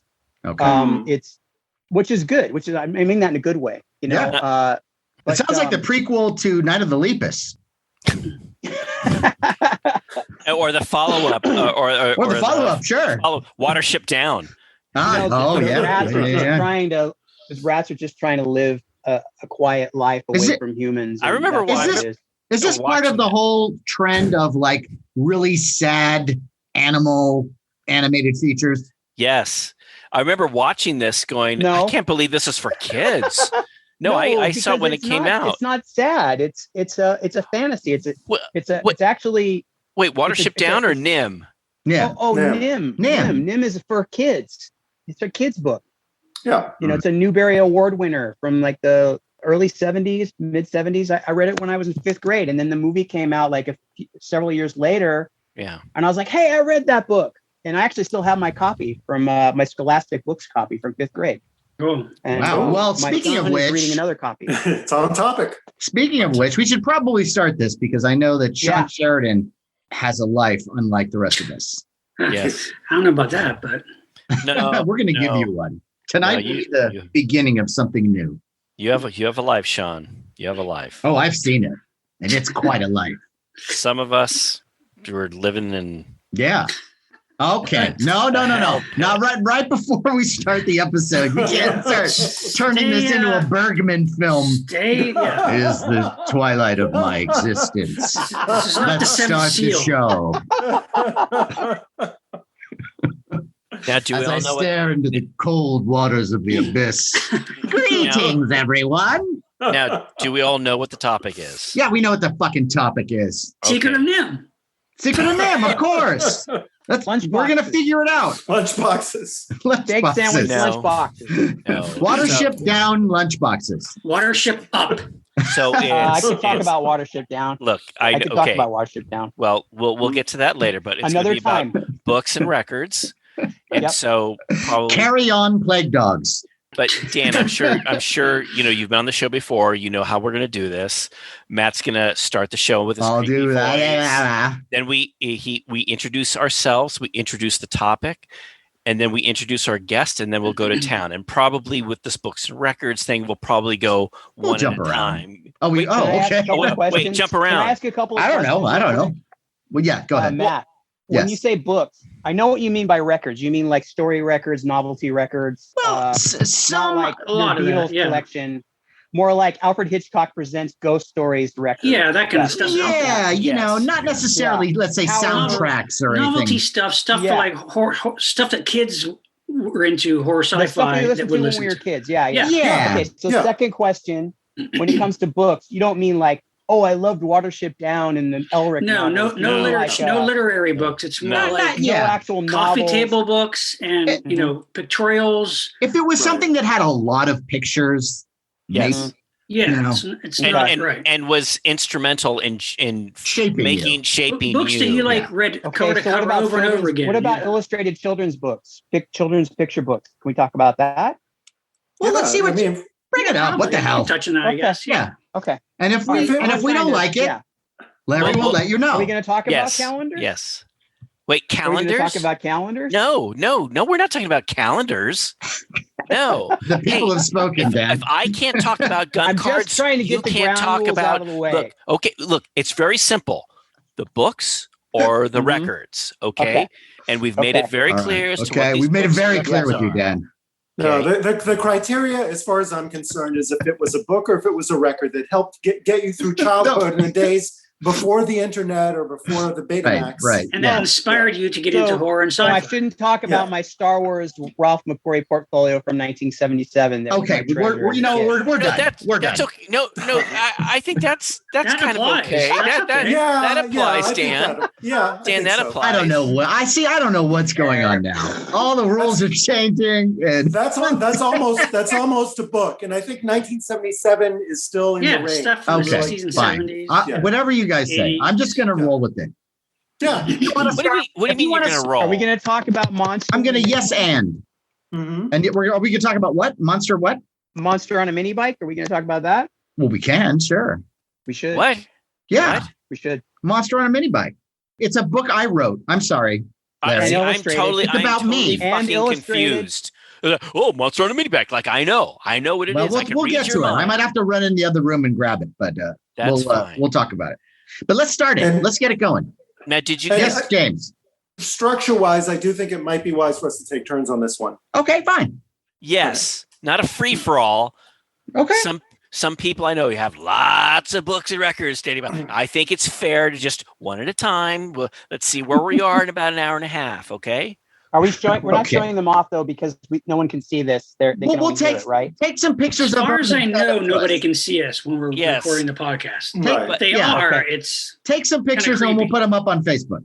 That's what I did. Okay. That's I mean, okay, I have them here. I won't, I do you too. know, I'll just show them to Yeah. you guys so you'll know, but I Right. won't Yeah, pretend okay. that the listeners can Okay. see. for, Okay. for some of the ones that we really get into, we maybe want to post some pictures on Facebook. And Yes, stuff. we will. Yeah, totally. Okay. Fantastic.